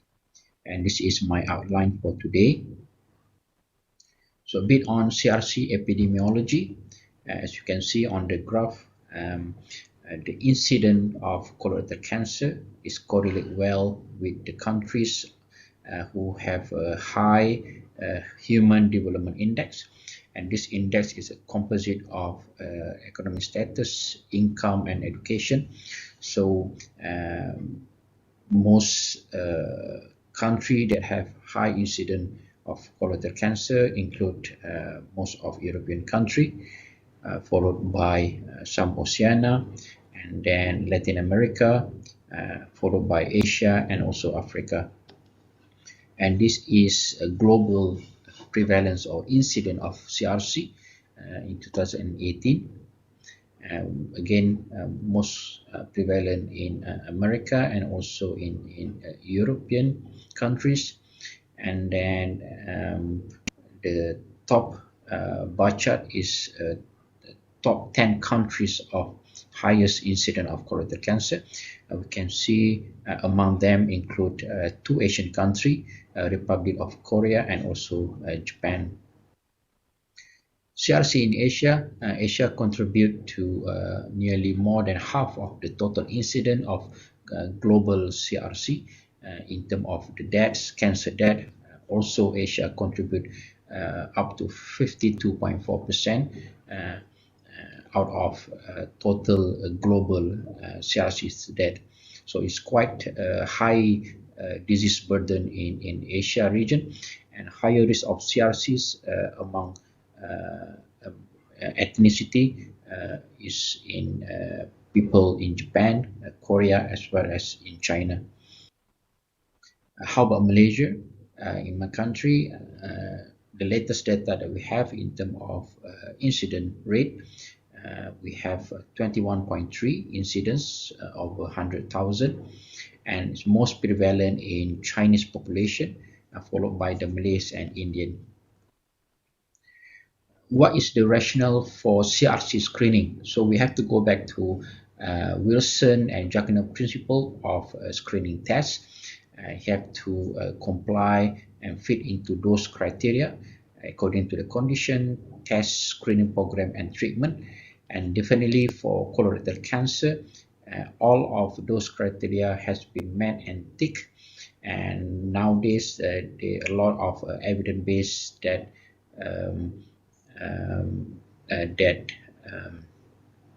there's a lot of evidence base to justify the use of screening tests in colorectal cancer. So let's go through a few guidelines for the screening. At the moment, a few strategies.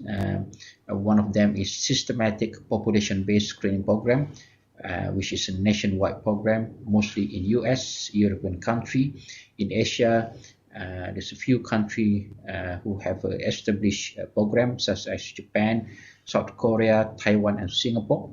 Other countries do not have organized screening program, and most of them have a widespread opportunistic screening program as well as outreach program.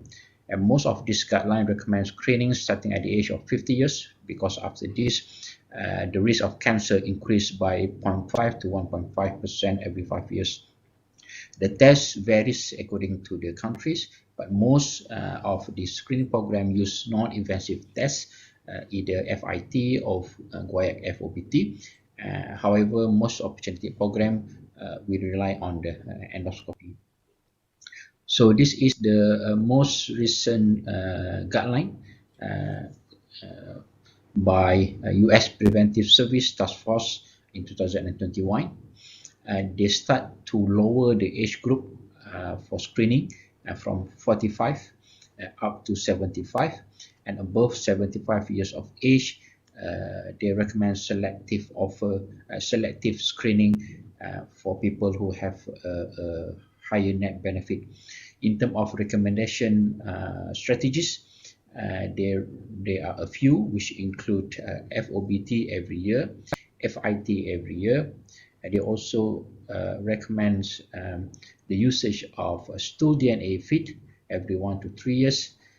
Other modalities include CT chronography every 5 years, sigmoidoscopy every 5 years, sphygmodoscopy every 10 years, but with annual FIT, and also colonoscopy every 10 years.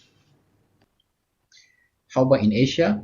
Asia Pacific Colorectal Cancer Working Group recommend screening in country or region with incident rate above 30 per 100,000 and should target average risk person above 50 years of age with quantitative FIT. Therefore, FIT remain the most widely and frequently used primary screening modalities in Asia, and colonoscopy been used in opportunistic screening. And how about flexible sigmoidoscopy? It has been used, but less common in this region. This is a table of a country in Asia. As you can see, the age standardized incident rate of colorectal cancer, highest in South Korea, Japan, Singapore, Hong Kong, and also Taiwan.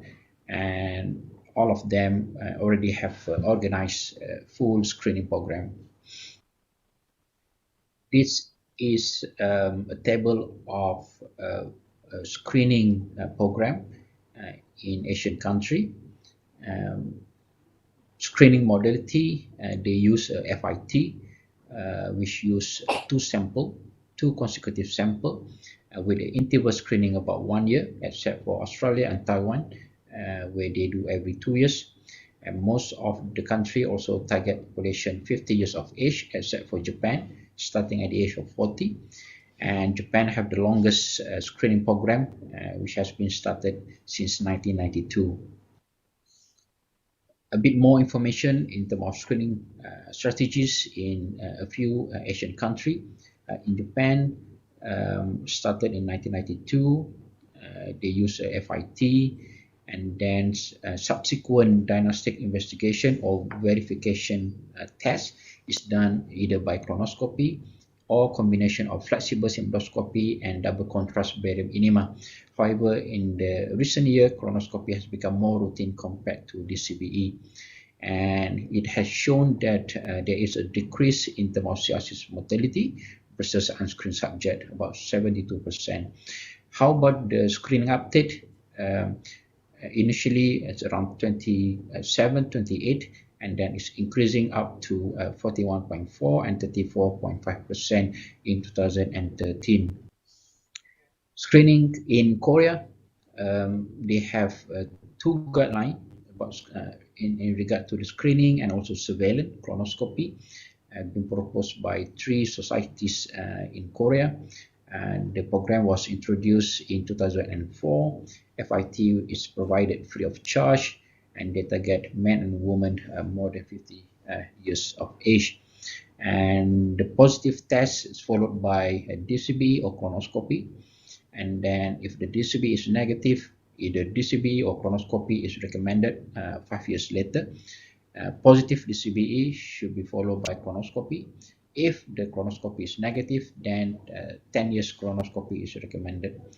And the program participation rate has increased from 10% to 25.9%. And then the colonoscopy rate among FIT positive participants is about 39 to 61%. This is the surveillance colonoscopy guideline in Korea. In patients with high risk finding, they are subjected to 3 years colonoscopy, and in patients without high risk finding, 5 years after that. CHảo screening in Taiwan started in 2004. They perform biennial FIT in patients more than 50 years. In terms of the screening rate, 21.4%, with test positivity about 4%. And it has shown from the initial prospective study, there is a significant 10% reduction in terms of cirrhosis mortality as compared to unscreened subject. This is a graph and bar chart of the top one in terms of the numbers of attendees that use FIT test. We can see the increasing numbers after it's been enrolled worldwide, nationwide in 2010, with the positivity rate is quite good, from 4% going up to 7 to 8%. And then the lower graph is basically the number of verification exam, which is the colonoscopy. We can see the numbers is slightly reduced when they enroll the program to the nationwide. This is probably due to the capacity and then the technical issue in terms of trying to accommodate all the positive patients. CRC screening in China. At the moment, there's large-scale community-based CRC screening being carried out in a lot of provinces. They employ two-step screening strategy, FIT plus quantitative high-risk factors questionnaire, and then the positive patient will be followed up with a colonoscopy. The The screening program also has shown that FIT have a higher sensitivity and specificity compared to guaiac FOBT, and that two sample testing was more cost effective for CRC screening. In Hong Kong, a territory-wide community-based pilot screening has been launched in 2016 and gradually, recently graduated in 2018.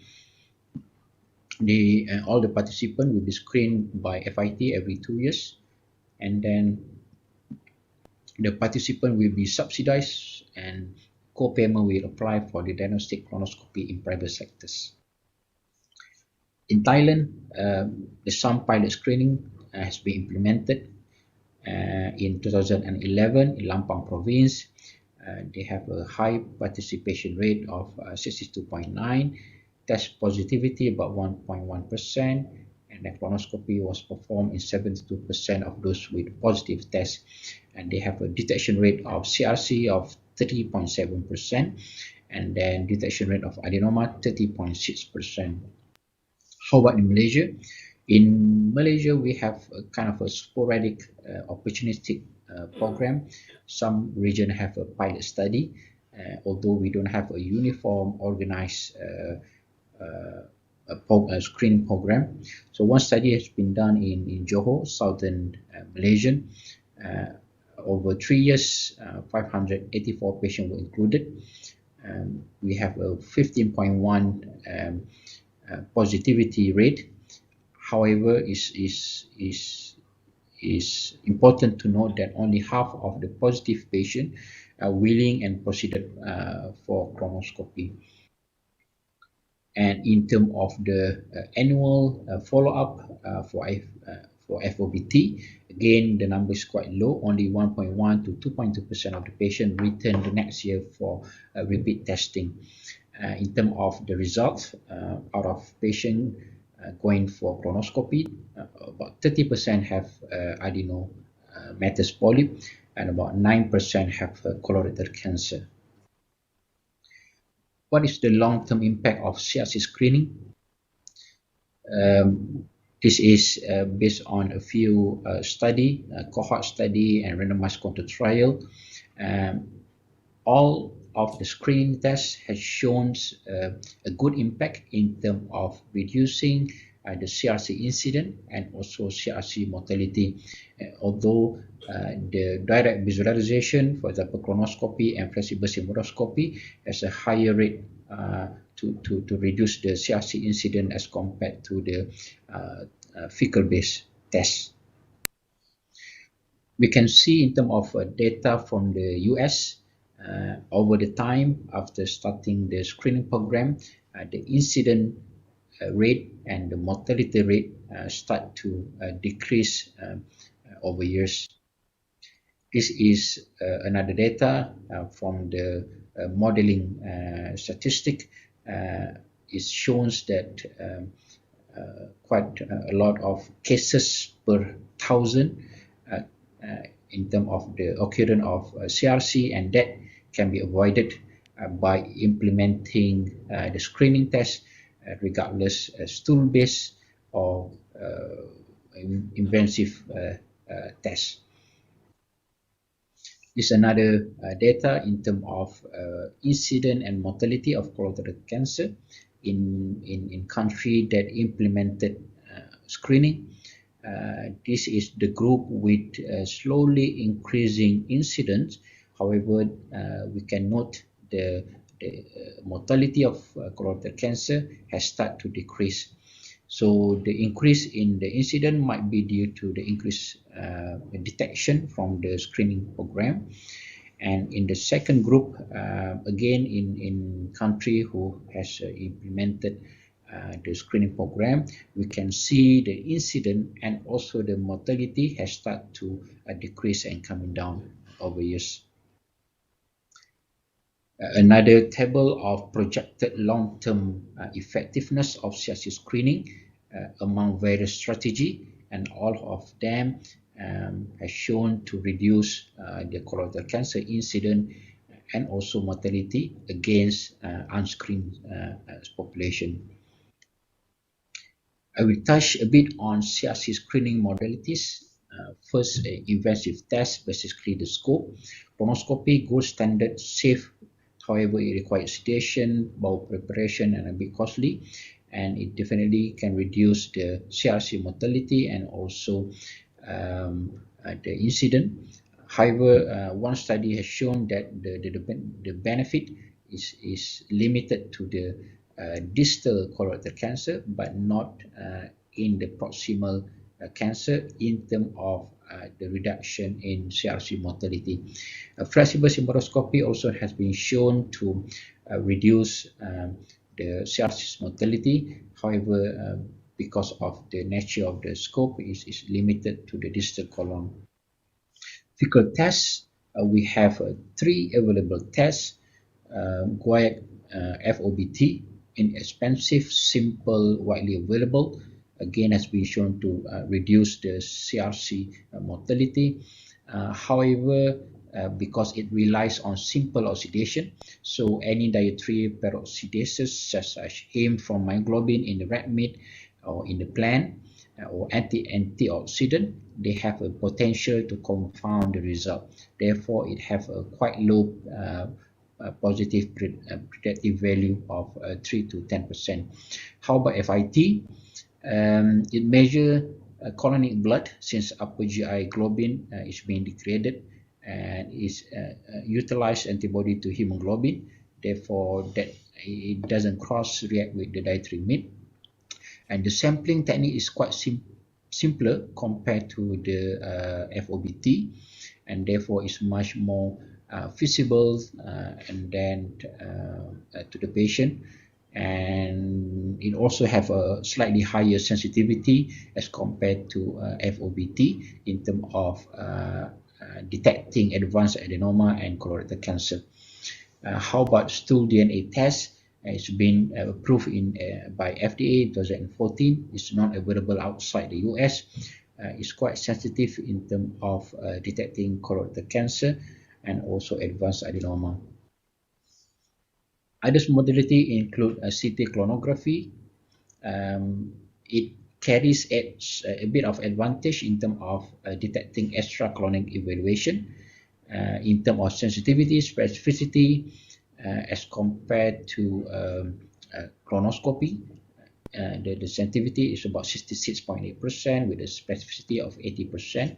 However, it did have disadvantages such as you need, again, for the bowel prep, a bit discomfort due to the air insufflation, risk of contrast allergy, radiation exposure, and the need for colonoscopy if the test becomes positive. And there's another non-invasive method using the methylated septin-9, which can be found in the tumor DNA from the GI tracts, and it's been approved to be used in 2016. Again, not available outside US. However, it might be used in patients who refuse invasive tests as a primary screening for CRC. These are a few tests in the development for the screening. In terms of blood-based, utilize the DNA and also imaging-based capsule colon, CT capsule, as well as MR tomography. It's the same. Okay. So how about CRC risk prediction score? It's good. Sometimes it can be applied to stratify our population into the one who likely benefit from the screening.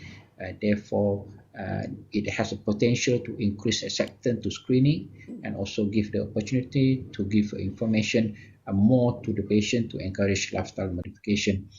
There are a few. The most well-known are number one, CRC Pro. Basically, it's validated against a US population.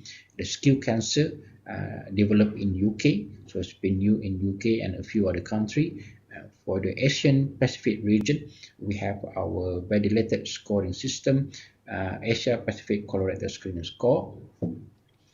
And now they have been modified, which include the BMI as well. And it has shown that by using this score, the relative risk of finding advanced neoplasm in the moderate and high risk asymptomatic patient were higher, about 2.6-fold and 4.3-fold respectively. How about the age to initiate screening? Is 45 is the new 50. The modeling study that's been done shows that by lowering the screening age, it could result in additional prevention of 2 to 3 CRC and then 1 CRC death per 1,000 person. And cost effectiveness analysis also has suggested it might be cost effective. In terms of the disease burden, we can see the increasing prevalence of the young colorectal cancer. This is the data from European country. Increased incidence of CRC among 20 to 39 years of age group in the last 20 or 30 years, and as shown by this graph as well. Locally in our hospital, there is an increase of incidence of young colorectal cancer as well, especially in the age group of 35 to 39 years, and also from 40 to 44 years, and also from 45 to 49 years of age group. Okay, what are the challenges to effective screening, especially in Asia? So a lot of challenges. Some of them include low screening rate as compared to England or European. They have higher screening uptake. Number 2, insufficient public and GP awareness. Number 3, low colonoscopy rate after positive initial screening. Insufficient colonoscopy quality and also capacity, lack of surveillance guidance, and of course the financial barrier. This just want to show the participation rate in Asian country. It's quite low in, for example, in Brunei, in China, Hong Kong, India, Indonesia, Malaysia, and even Taiwan and Thailand.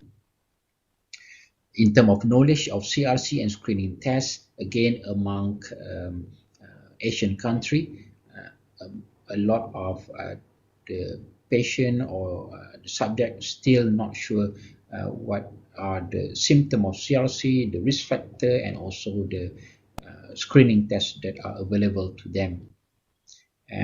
One study done in Malaysia, in terms of knowledge and practice among GPs, only about 21% of our GP have a good knowledge on CRC screening and also about CRC in general, and just over half know that CRC is the most common cancer among Malaysian male. Only 65% appreciate that tenesmus is a symptom of CRC, and over 50% aware of the current recommendation of the CRC screening. And unfortunately, more than nearly 80% of the GPs wrongly recommend FOBT for high-risk individual rather than for the average risk individual as part of the CRC screening. So these are the challenges. Possible cause, a lot. It could be low awareness among the public, not just the public, as well as the physician, and also a lack of recommendation by the physician, and lack of advertisement. In terms of the low colonoscopy rate, might be due to the unawareness of significance of positive FIT, as well as the access barrier. In terms of the colonoscopy quality, might be due to the inadequate training, insufficient funding, and lack of surveillance guidance. So a lot of things should be done to counteract the challenges and the possible causes, and multidisciplinary and also co-partnership, especially between the government, NGOs, public, private, to encounter or overcome those challenges for CRC screening. So in terms of setting up CRC screening program, number one, piloting is very important. It can test the feasibility of screening in the community, identify the potential problem, therefore improve infrastructures and allocate the necessary resources beforehand. And number two phase is develop the infrastructure, which is setting up invitation or screening test delivery system, establish the lab, securing sufficient colonoscopy capacity as well as the staff resources, and then develop a good healthcare team for the disease treatment. And of course, therefore, lastly, monitoring is very important, evaluation of the program. Therefore, it can be optimized further, and several screening indicators should be implemented and regularly monitored as well. And these are the indicators that can be applied. We can divide into short-term, mid-term, long-term. The eventual long-term indicator for screening would be to reduce the CRC incident as well as the mortality. However, we should have a short-term indicator in terms of the screening rate, positivity rate, verification exam rate, detection rate for cancer, advanced adenoma and non-advanced adenoma, and also the severe complication rate from the colonoscopy or from the screening test. And the midterm indicator should include any occurrence of interval cancer, and also we need to look at any stage shifting from probably from this severe to moderate or mild stage. Opportunity screening. In the meantime, while piloting or while trying to construct the organized nationwide program, we should employ opportunistic screening. It refers to provider-initiated screening when seeing a patient.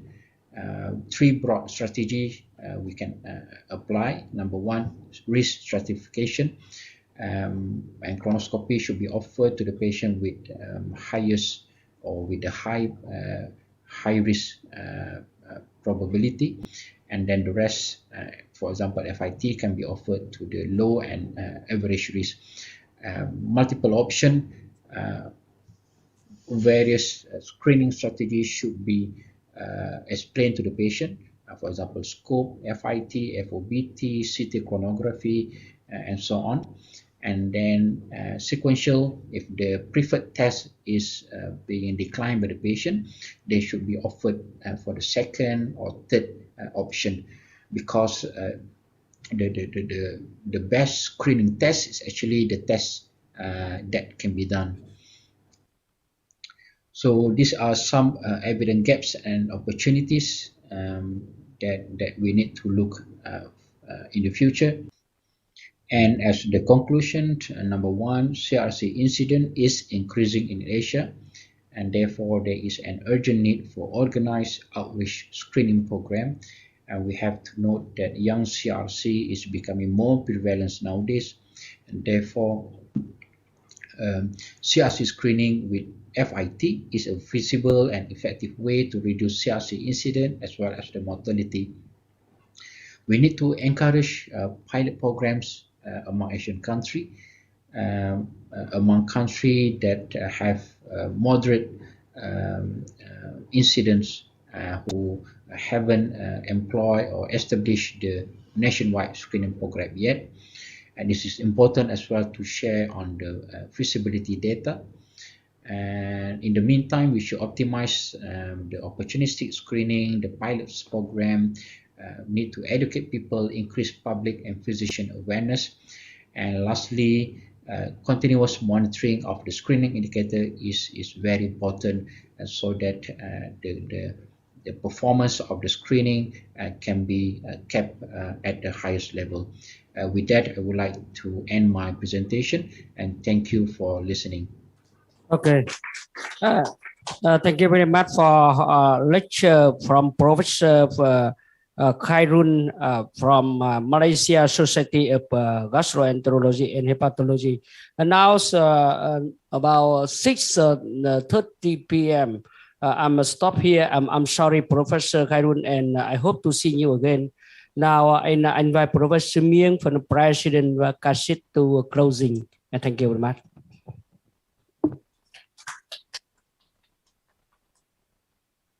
Okay. Thank you very much. Today, the January 14th, 2023, is a very important day for us, an historic day, I think, because we could form a rapid, the new academic partnership in Asian countries.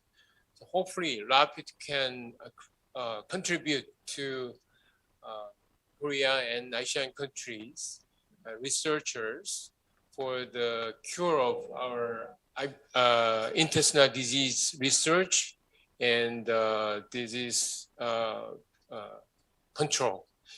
And I want to thank all the participants today. And also I want to thank I want to thank all the participants from all RAPID member countries, and especially the Vietnam Society of Gastroenterology for preparing this wonderful symposium. And I want to also thank the International Academic Exchange Committee of CASIT and Professor Hyun Gun Kim for great effort to the formation of this RAPID meeting. And after this meeting, hopefully RAPID Scientific Society can meet and discuss about the contents we discussed today, and hopefully please progress to the further collaborative research and education programs.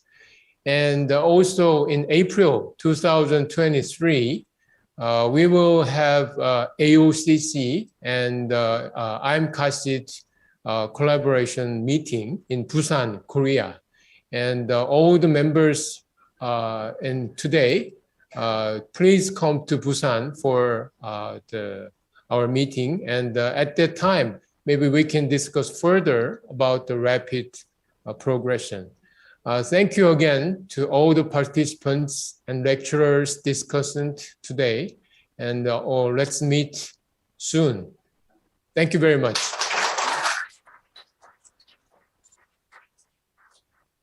Thank you, Professor Myung. And now I would like to invite Professor Hyun on behalf of VNAGE to have some closing remarks.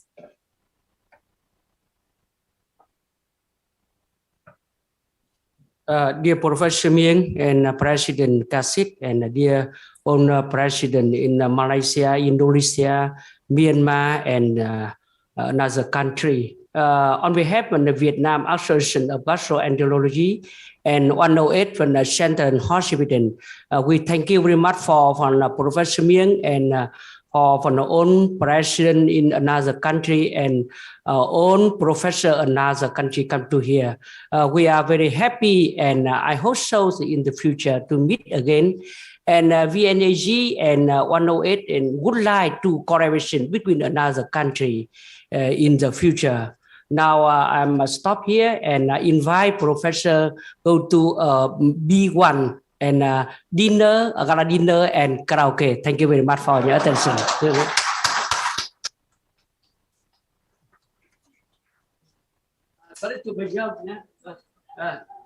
Sau đây mời tất cả các thầy các chị lên đây, chúng ta sẽ chụp hình. Now invite Professor take one picture before phần dinner. Yeah, thank you. Tất cả mọi người nhé, tất cả mọi người đây.